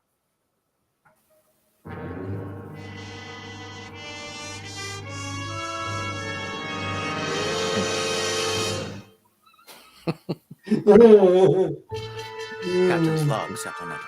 The stellar probe will That's be the ready to general launch number shortly, one is and General Mr. Spock and Sulu are preparing their decontamination sweep of Iolenus. The Inner Council is overjoyed to hear of our success, yet I find myself unable to share in that joy. Captain, are you angry because you think the Hyalini are wrong? Or because they might be right about the threat the Abishans pose? The threat they pose? Doctor, when we launch that probe, the Hyalini will see in full, revealing color. What'll happen to the Abishans once they can be identified? Do you really believe they're capable of harming Abishans who've lived among them for years? They don't have to be. All they have to do is round them up and send them back and wash their hands of what happens next. That's why I'm angry.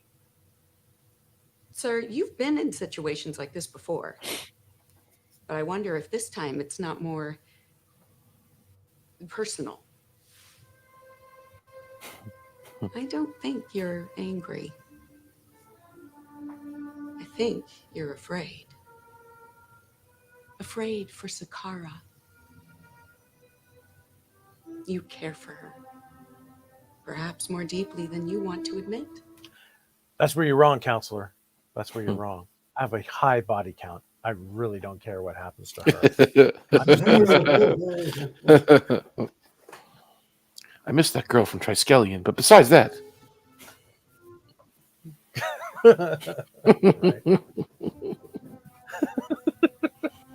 With all their piety, they've no problem turning their backs on desperate people with nowhere else to go. They take help, but they refuse to give it. Begs the question on whether they deserve our aid at all. So is it justice for us to deny them aid? To turn our backs on desperate people with nowhere else to go? Nowhere else to go. Thank you, Doctor.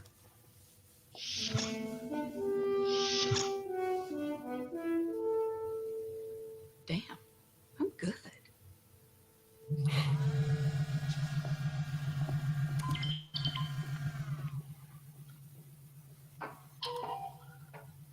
It's a great set. And here we have engineering. This is where Mr. Scott lives. I don't spend all my time here. There's also the transporter room. Sakara. Okay, so Kirk is probably banging her.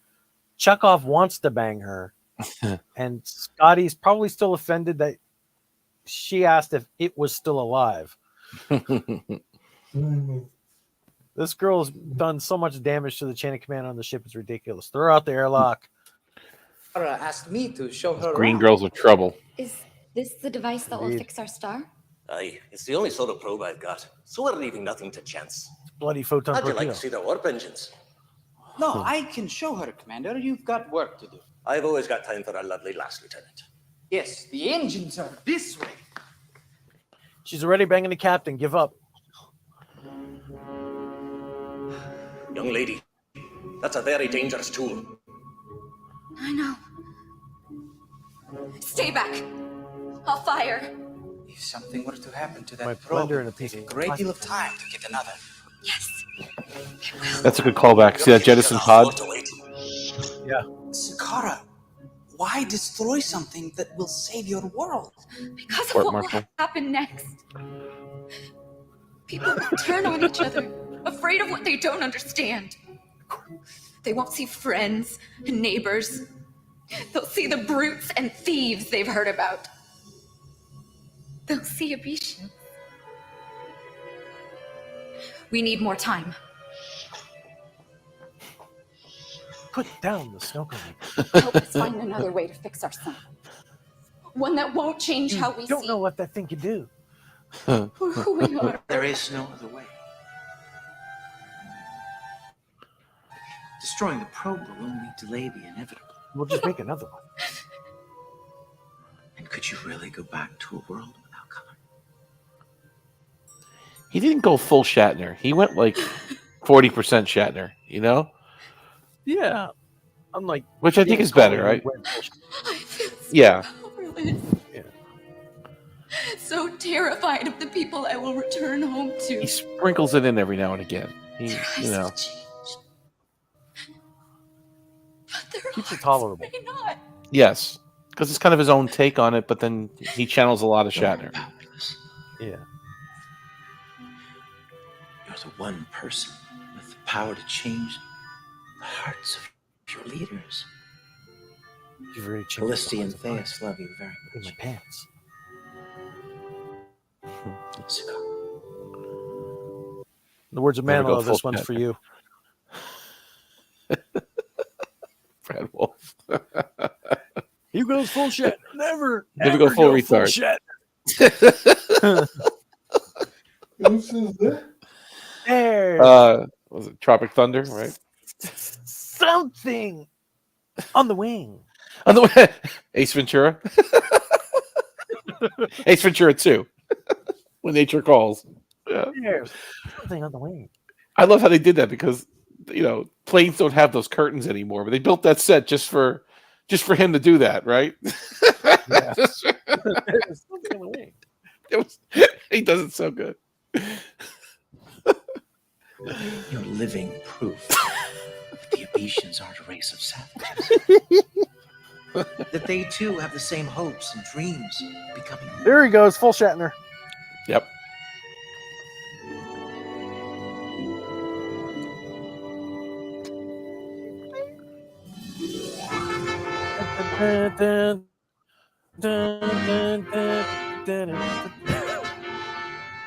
It's good. Friends, the Highlini offer their heartfelt gratitude. Today is the beginning of a bright new I just got reminded of the Kentucky Fried Movie with the guy in future. Great. You have our gratitude. He's that not whole going scene to be very grateful in a few minutes. that was hilarious. The one prisoner gets his head chopped off, and Corey goes, "Take him to be tortured. Take him to Detroit." No, not Detroit. Anything but that. No, not Australia. No. For all of my people, I beg your pardon. Today is the beginning of a bright new future for some of your people. For others, maybe the beginning of the end. There are Abetians among you, many of them. If we repair your son, you'll see for yourself.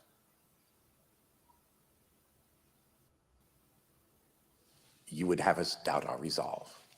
Is the captain trying to hold our salvation hostage? Refusing to launch the stellar probe until you've had the final word? Is that your plan? No. But it's a pretty good one. I think I'll borrow it.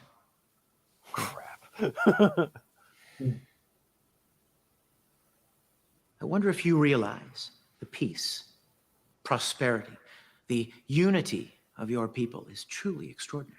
You've accomplished in a few short centuries what took our people millennia. Indeed, Council Leader, such is the fact with many worlds we encounter. Your people were unified, transformed by the hope that one day they would be worthy enough to join the community of the stars. The hope of the Highlini. How will your people know when they've achieved worthiness? What does it mean to be worthy? Well, that's the problem. There is no one answer. An undefined finish line means you never have to finish. Your people will never have to leave the safety, the comfort of what they know. So neat. Painless. There's an old saying. A ship in the harbor is safe. There's an old saying. Risk is our business. That's what the starship is all about. That's why we're aboard her. Aboard her. Perfect. Dun, dun. Jim, what the hell are you saying? I don't remember my point. I'm mixing up the speeches, Bones. I don't remember my point, Bones. You mean ER7? But that's not what I mean, ships are for. Fox ears. Oh, yeah. Greatest fear of all is the fear of the unknown. Will you let that fear define you? Hide behind weapons and barriers. Vilify strangers. The very people that your hope calls upon you to strive to embrace. Do you serve the hope? Or have you twisted it to serve you? It serves me pretty well. You know, burgers and fries. They're always top notch, and the fries are always crispy. Oh, that's not what you meant. I'm sorry. John DeLancey. Are you done with your monologue yet, Vic? Moment in the life of every world must choose. Hurry up already. I got lines to say. Yeah. This is your moment. This is your moment. Now will you launch the probe? Now are you done? Completely gifted. We launched the probe 20 minutes ago.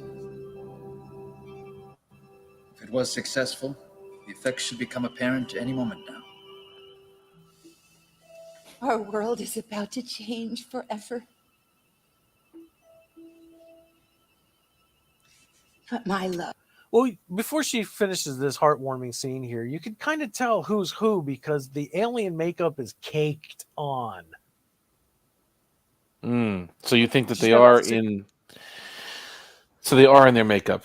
Okay. Gotta be. She's got 6 layers of makeup on right now. Yeah, that pancake John stuff. DeLancey has 0. That's true. But then again, she's got some years on her. They could have been trying to, make her face look a little bit prettier. My dearest. Go back slightly, please. Pause and go back. Oh. Pause and He's go Trump. back. He's orange. It's Trump. Look at him.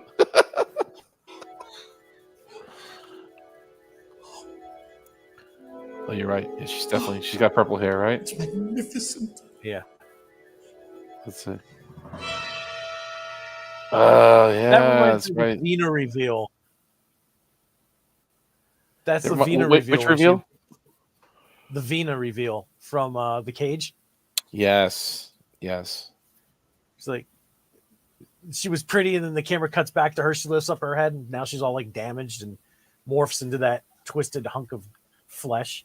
There was transitions. Like she had different stages of getting junky with it. When the humpback at the end, right? She was all messed up. They had no idea how to put me back together. Why couldn't they put them back together like themselves? Because they looked human, except for the big head. Why couldn't they figure out? They've never seen a human before. Ah! My eye. It's the same thing. Yeah, smaller head. No. All the pieces work.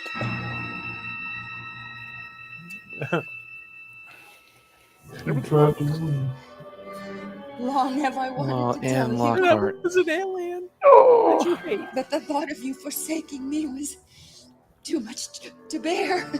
I'm about to forsake you right now. This is all been a lie. No. Oh no, it's not a lie. I'm still me. My love for you is not a lie. This is the big-headed Still alien. the same person. I'm not. He's like, get away from me. No. This changes nothing.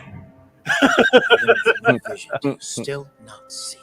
Captain, commence the decontamination suite of Hyalinus. About that, I'm afraid we won't have the time.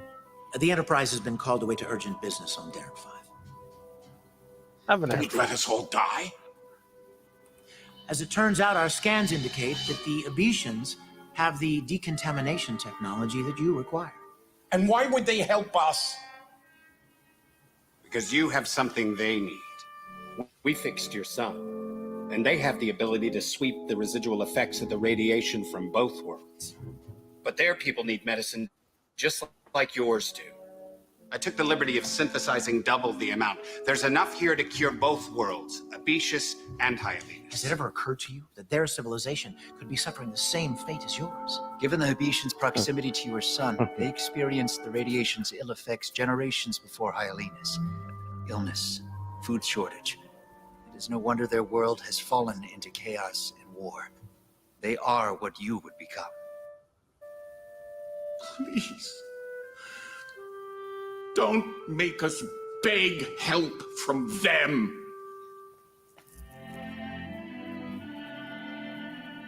Not you too. Yes. Hashtag.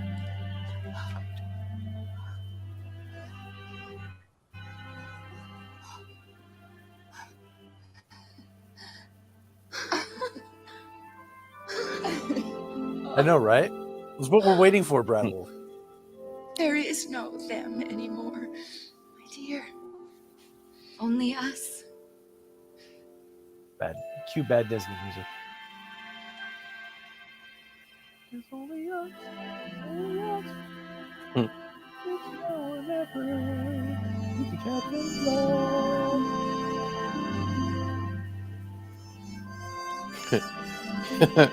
That was a good move. Shatner move.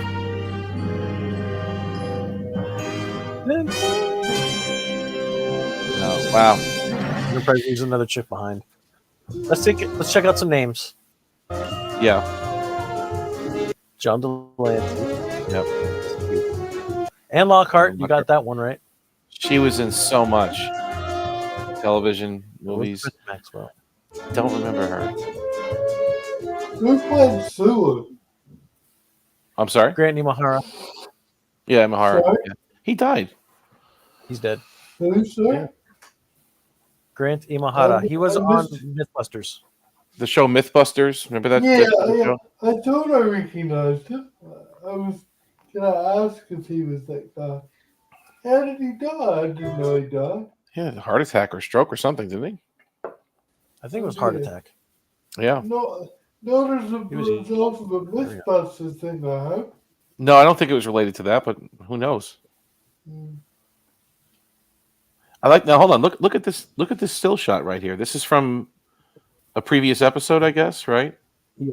Looks like court-martial. Yeah, they're in a court-martial kind of setting. Yeah. Forgot the name of the episode, but it was really good. Oh, with the Grant Imahara, yeah. With their female commander ship. Kipley Brown Smith. Okay, she was good. Yeah. Steven Drake is RoboCop. Yes. Murphy. So how old was Scott when he died? Nice shooting, kid. Murphy. You got a name? Murphy. Cullen. Kestrick. So how old was Scott when he died? Crewman. His extras. Things like that. We're done here. No, really good. Such a love letter to the show. I mean, just man, you could tell he loves Star Trek so much. Hey, John. Not that the other one didn't. Not that last week's didn't. But I just respect the show a lot. Really, what they did was amazing. This was a good episode. This was just. And this was a low budget one. This wasn't a high budget one. This was like, not a bottle show, but there wasn't that many special effects if you think about it, right? It was more just a Trek show, just dialogue and a moral and a good story. Obviously, a Trump reference. Something that New Freak has completely forgotten how to do. Tell a good story, have morals. Yeah. Their effects are off the charts, but they don't know how to. They're exactly the opposite of this episode. High budget, but terrible story. That's a good point. Very good point, actually. You're right. The budget is probably, 100 times what it used to be per episode. Yeah, exactly. Yeah, and then putting out junk. Yeah, exactly. Yeah. And this is what Star Trek was all about. And this is something that I really can't stand the Star Trek Discovery fans because they keep saying the exact opposite. This is what Star Trek is all about. This is how you tackle modern day issues without shoving it down people's throats, and at the same time providing a great escape from reality. Yeah. You can't do what Discovery did, like in that Mirror episode where Lorca gets up and goes, "Let's make the Empire great again." Like, come on now.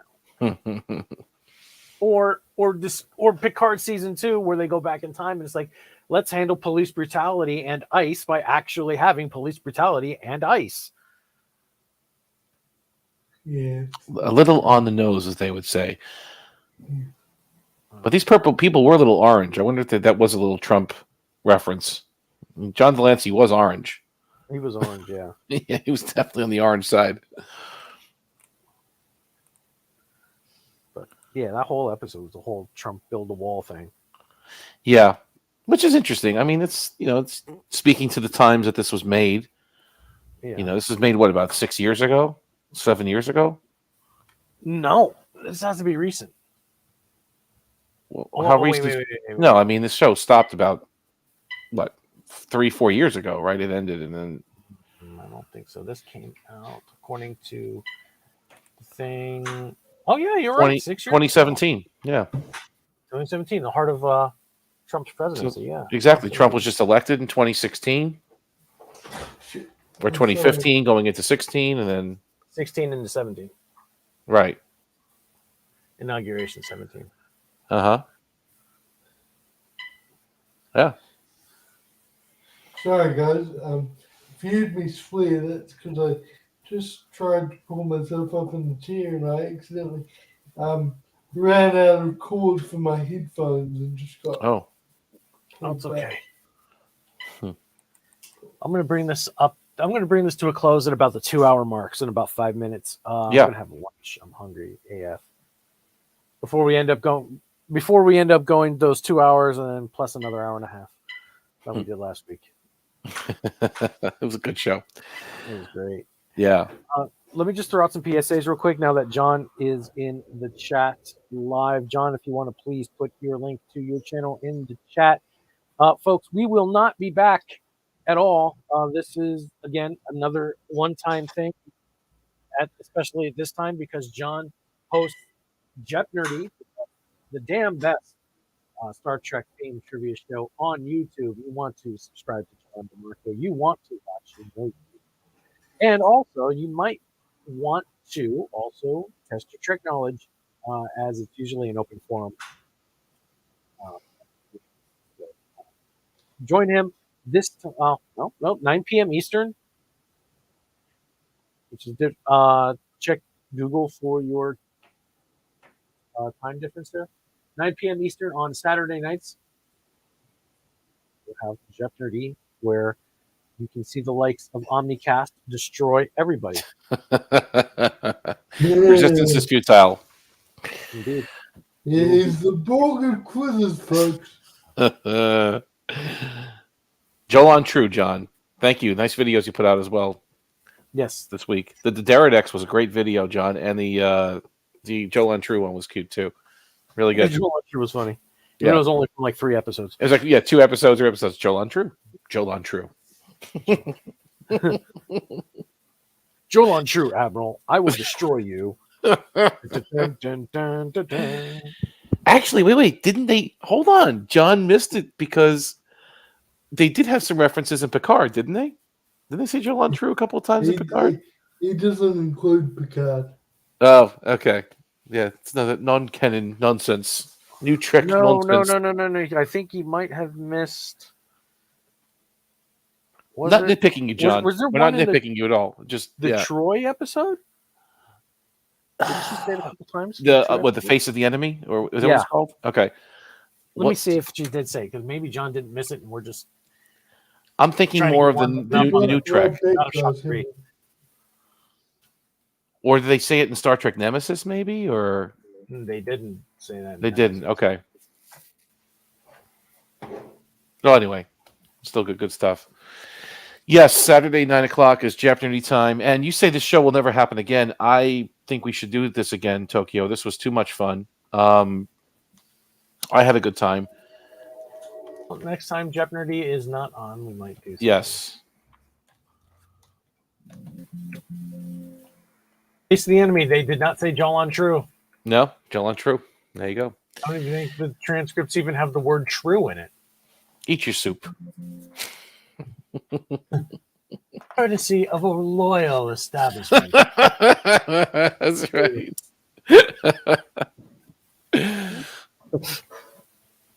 Very, very good.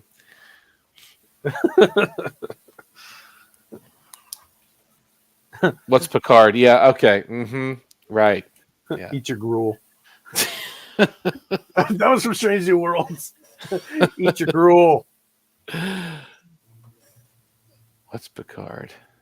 It's that show, you know. You know, The Thing. the thing with the people that are drunk and high and smoking things, and the space tulip that came out of the hole in the sky, and the space octopus. One nation under, the thing. Galactic Treaty.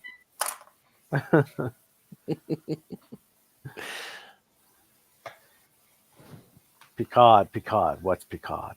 Picard is what everyone else is, and you're not. Jean-Luc Picard. How very punctually with your timing, Jean-Luc Picard. She was good, though. She was good. Picard is the thing. Oh, crap.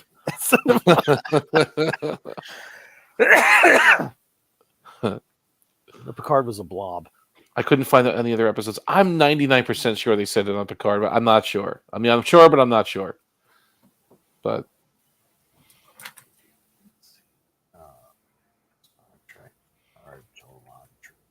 I don't think they said it.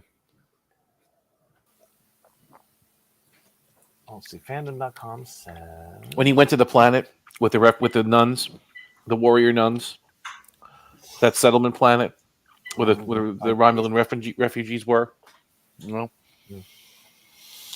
whatever. Nobody watches it anyway. Doesn't matter. Doesn't matter. Yep. Wait. Top 10 for Picard episode 4. Mm-hmm. No, John's right. It's not said anywhere in Star Trek. It's said in Picard, but it's not anywhere in Star Trek. Mm-hmm. But it is said in Picard, right? It is on there. Unfortunately. Yeah, I remember hearing it. Picard speaks the customary Romulan greeting of Jolan True for the first time since he joined forces with Data and Leonard Nimoy Spock on Romulus. Yeah. All right. So this is episode Star Trek Picard episode 4, season 1 transcript. Absolute candor. He meets the warrior nun, whatever her name was, the one that was looking after Elnor.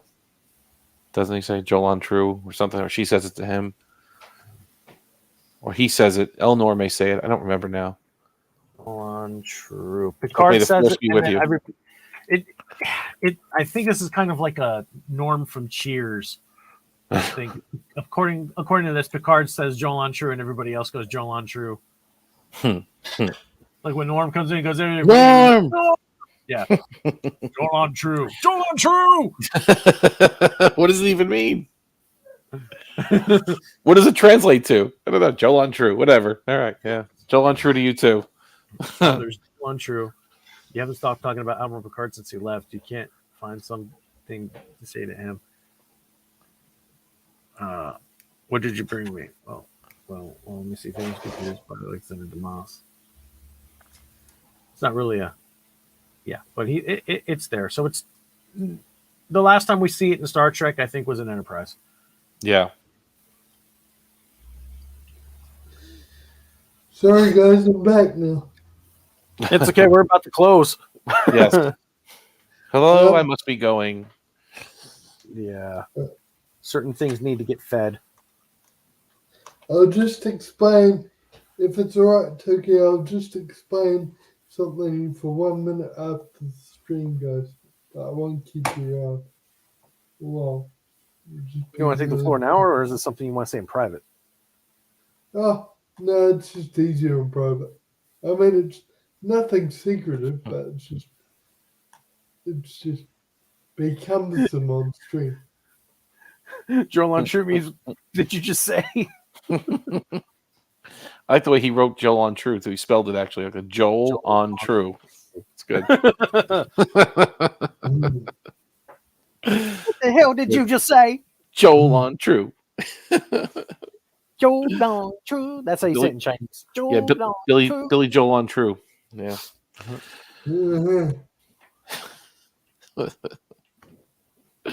Going down to Romulus, I'm gonna kill some Federation. On his name, Jolan True. Who are you trying to impersonate right now? I don't get it. Is there a singer that you? Well, I said Billy Joel. I said Billy Joel on True, so I guess he took it from there. Yeah. Sorry,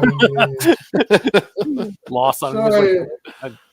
That joke went warp speed into the wormhole and gone. Sorry about not getting the reference. Yeah, that guy who plays the piano from Long Island, New York. Billy. That's it. The one that sings about having a heart attack. Yes, that's him. Right.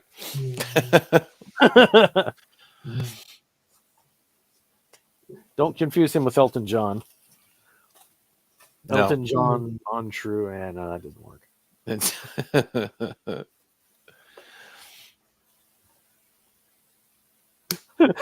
Thanks, Brad Wolf. Billy Joel on True. Billy Joel on True. Do a whole skit on that, right? That's too funny. Yeah.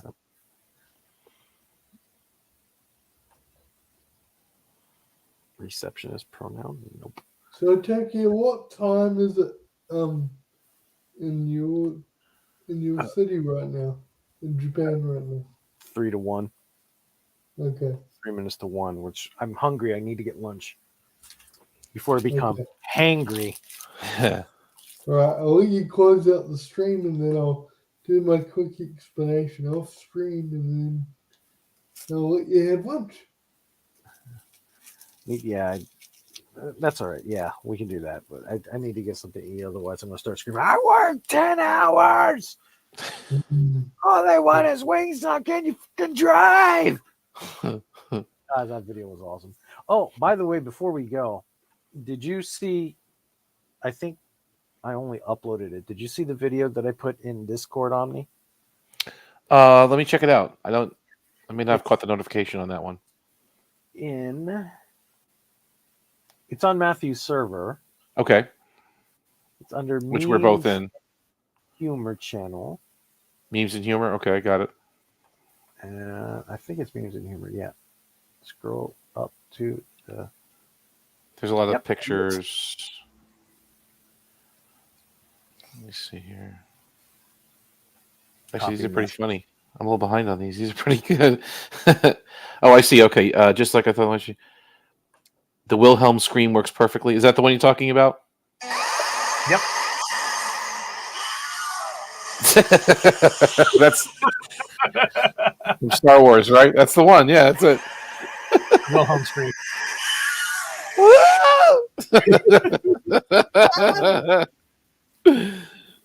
That's great. I'm gonna have to play it and share it. Hold on.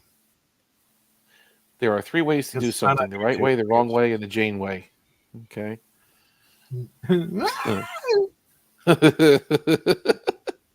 Oh, yeah, I have something funny to say about Janeway, but I have to say it off screen, not on stream.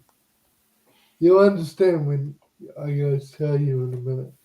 Like I said, I'm going to be going directly to lunch. Do not pass go. Do not collect $100 once I'm done with this. He wants to get his chicken sandwich and coffee. True. All right, see you, everyone. I just want them off the ship, though. I'm not here to take no,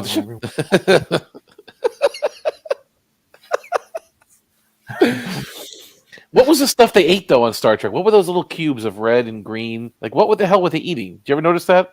They're probably like MREs or something like that. One's probably chicken flavor.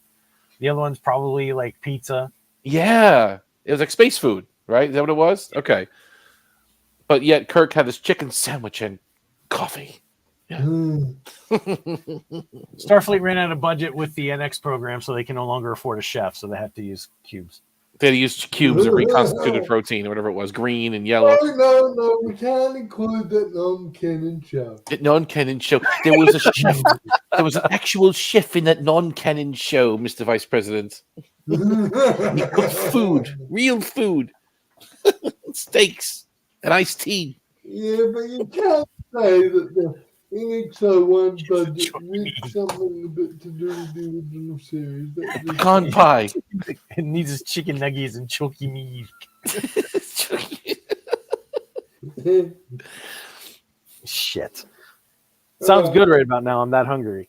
Right. But I'm broke. I can't afford it. Speaking about that, Thanksgiving's coming up, obviously here.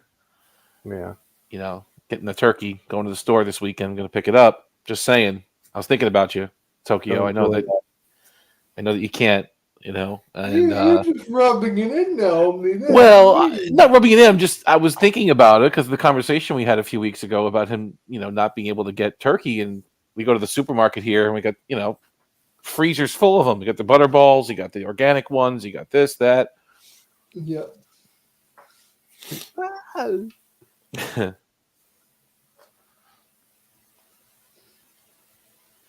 I didn't have to do much editing on that video either.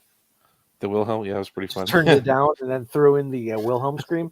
That's when the stormtrooper falls over the edge, right? That's where I remember that one from, right? From Star Wars. But they use it all over, right? That scream. Was it just Fox Studios or did other studios have it too? What's that? The scream. Was there only Fox that could use it or did other studios have it too? Because I remember it from Star Wars primarily. It came from the 50s, I think. Oh, did it? Okay. Yeah. Right Anyway. when the stormtrooper fell down the shaft, right? And that's the sound he made, right? Yeah. Okay. Yeah. Anyway,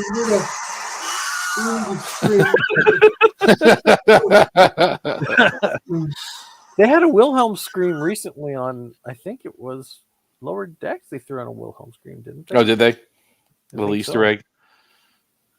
Anyway, we better end the stream because the quicker we end it, the quicker Tokyo can eat. That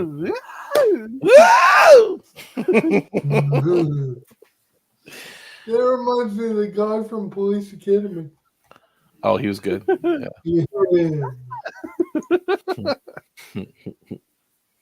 Spaceballs. Yeah. Wilhelm scream's the best. A lot of movies, yeah. I just remember it the most in the Star Wars one, I guess. But yeah. So it wasn't only Fox that had the rights to it. Everyone had the rights to use it. Probably what public domain they call it, right? Yeah. I don't think so. No? I don't think so. I mean, all the studios had their own special sound effects reels, right? They had their own, like Universal had theirs and Paramount had their, you know, MGM, whatever. They all had their own. Then they used them over and over and over. Warner Brothers, they had their own little sound effects and different sounds. 1953 feature The Charge at Feather River. The character was Private Wilhelm. Oh, wow. That's a deep cut there, Brad. Well, thank you for that piece of trivia. I didn't know that. Yeah, that's cool. Thank you, Mr. Chief Justice. That's awesome. So George Lucas threw it in as a little nod to.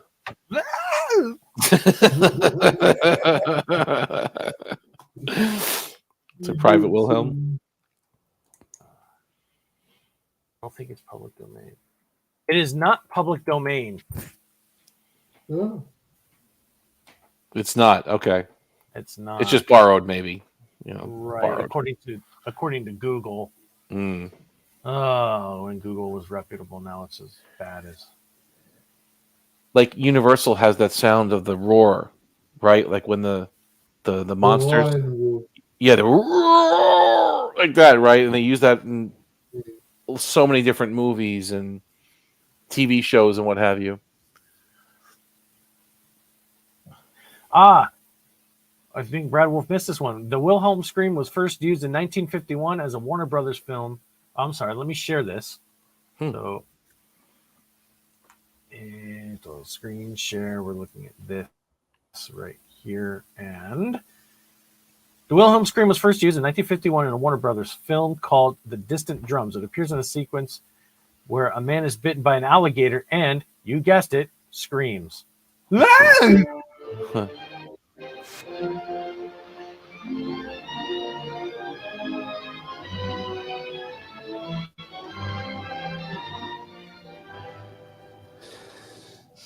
Then where did Brad get his information from? That was weak. That was weak. Let me see it. But that's it. I guess that was it. That's it. I guess. But they resampled it. Yeah, it's been messed with. According to Steve Leestown, archivist and founder of Film Archive Hollywood Lost and Found, the sound effect next showed up in the 1952 Western Springfield Charge Rifle. of Feather River. The Scream's third known appearance was the one that Brad Wolfe had mentioned. It's used for a 1953 character in Charge of Feather River named Private Wilhelm, who was shot with an arrow. For the next 2 decades, and that's when it became the Wilhelm scream. Okay. For me to pop up all over different kinds of Warner Brothers productions, including science fiction features Them, John Ford's Sergeant Rutledge, and John Wayne's war drama The Green Berets. You can even hear it in the background from the scene in 1954's A Star Is Born with Judy Garland. Really? That's interesting. Ben Burt, the next paragraph there. Yeah. It did not become a widespread in joke until the 1970s. Kenny Popular said Warner Brothers, and then here's the Star Wars. That's the one I remember. Yeah, that's it.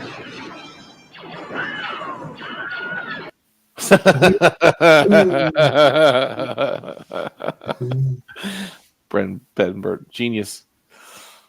Raiders of the Lost Ark. Oh, okay, they kept going with this. They kept pushing it. Here we go. The Wilhelm scream, public domain. However, despite its widespread use, the Wilhelm screen is not public domain. Aspiring filmmakers and sound designers should take caution before using it without permission. Oh. But if you can acquire the rights to use it, Lee says it's become like a Where's Waldo thing that's still used to say hello.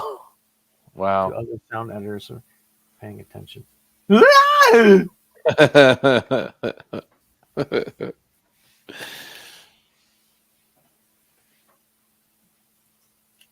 They used it again? Oh, I didn't catch that. Oh, wow.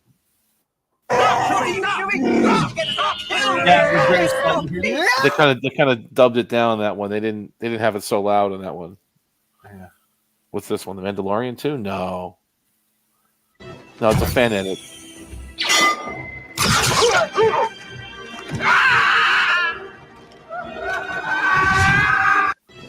Oh, that's the original. Okay.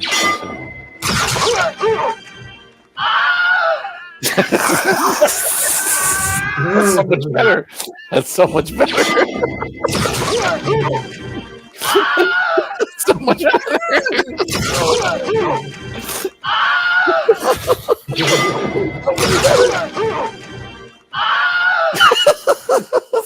better. They should have used that.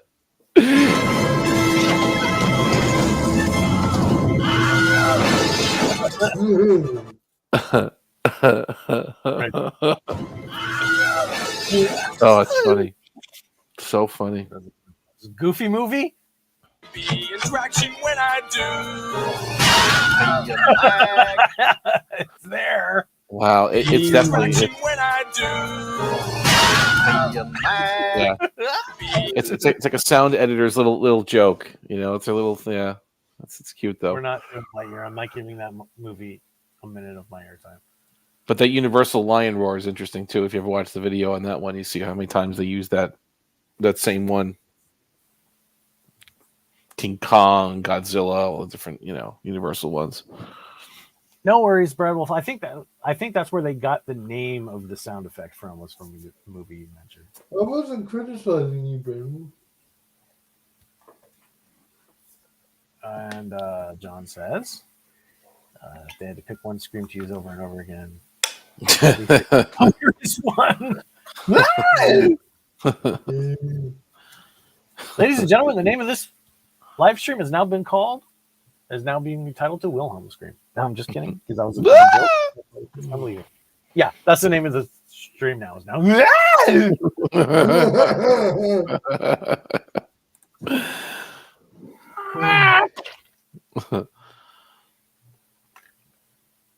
Would you talk to me like I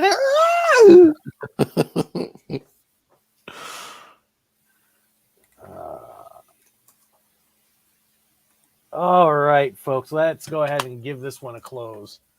So Jeff Nerdy, I believe, will be back next week at the time of this airing, so it'll be 9 p.m. Eastern. Subscribe to John DeMarco's channel. And Jeff Nerdy. Okay, so I'll make you a promise, Omnicast. When you defeat me in Jeopardy next week, I will do the Wilhelm scream when I lose. That's a date, and I hope I hope you give me a run for my money, but that's a date. All right, that's done. Lock it in. Omnicast, you are the champion. And Professor Black, are you feeling all right, Tokyo? Is everything all right over there? We're laughing. I have no idea why, because he's not here. Yeah, I don't know why Jeff hasn't been here. No, I think he's watching on the stream. But anyway, let me close out. Let's see this video here and bring this. He's preparing for a question of Trek Sunday morning at 11 a.m. Eastern, which will be canceled anyway. No, it's been going. Is it? I mean, it's been going on the last few weeks. Yes. I don't know. There's something about being canceled to the 17th or something. I don't know. Oh, I don't know. Well, we'll see. Find out later. All right, folks. So that's going to do it for me. I've been the Tokyo Gaijin. I want to thank Omnicast. I want to thank Mr. Vice President, who secretly loves that damn non-canon show. I do not. Slander live. Yep, you'll never live this down. Special thanks again to John DeMarco, Brad Wolf 07, Thomas Potts was here, Kapla to Bird of Prey 5, and Omnicast. Yes. And I think that was everybody that joined us for the live stream, as I had predicted.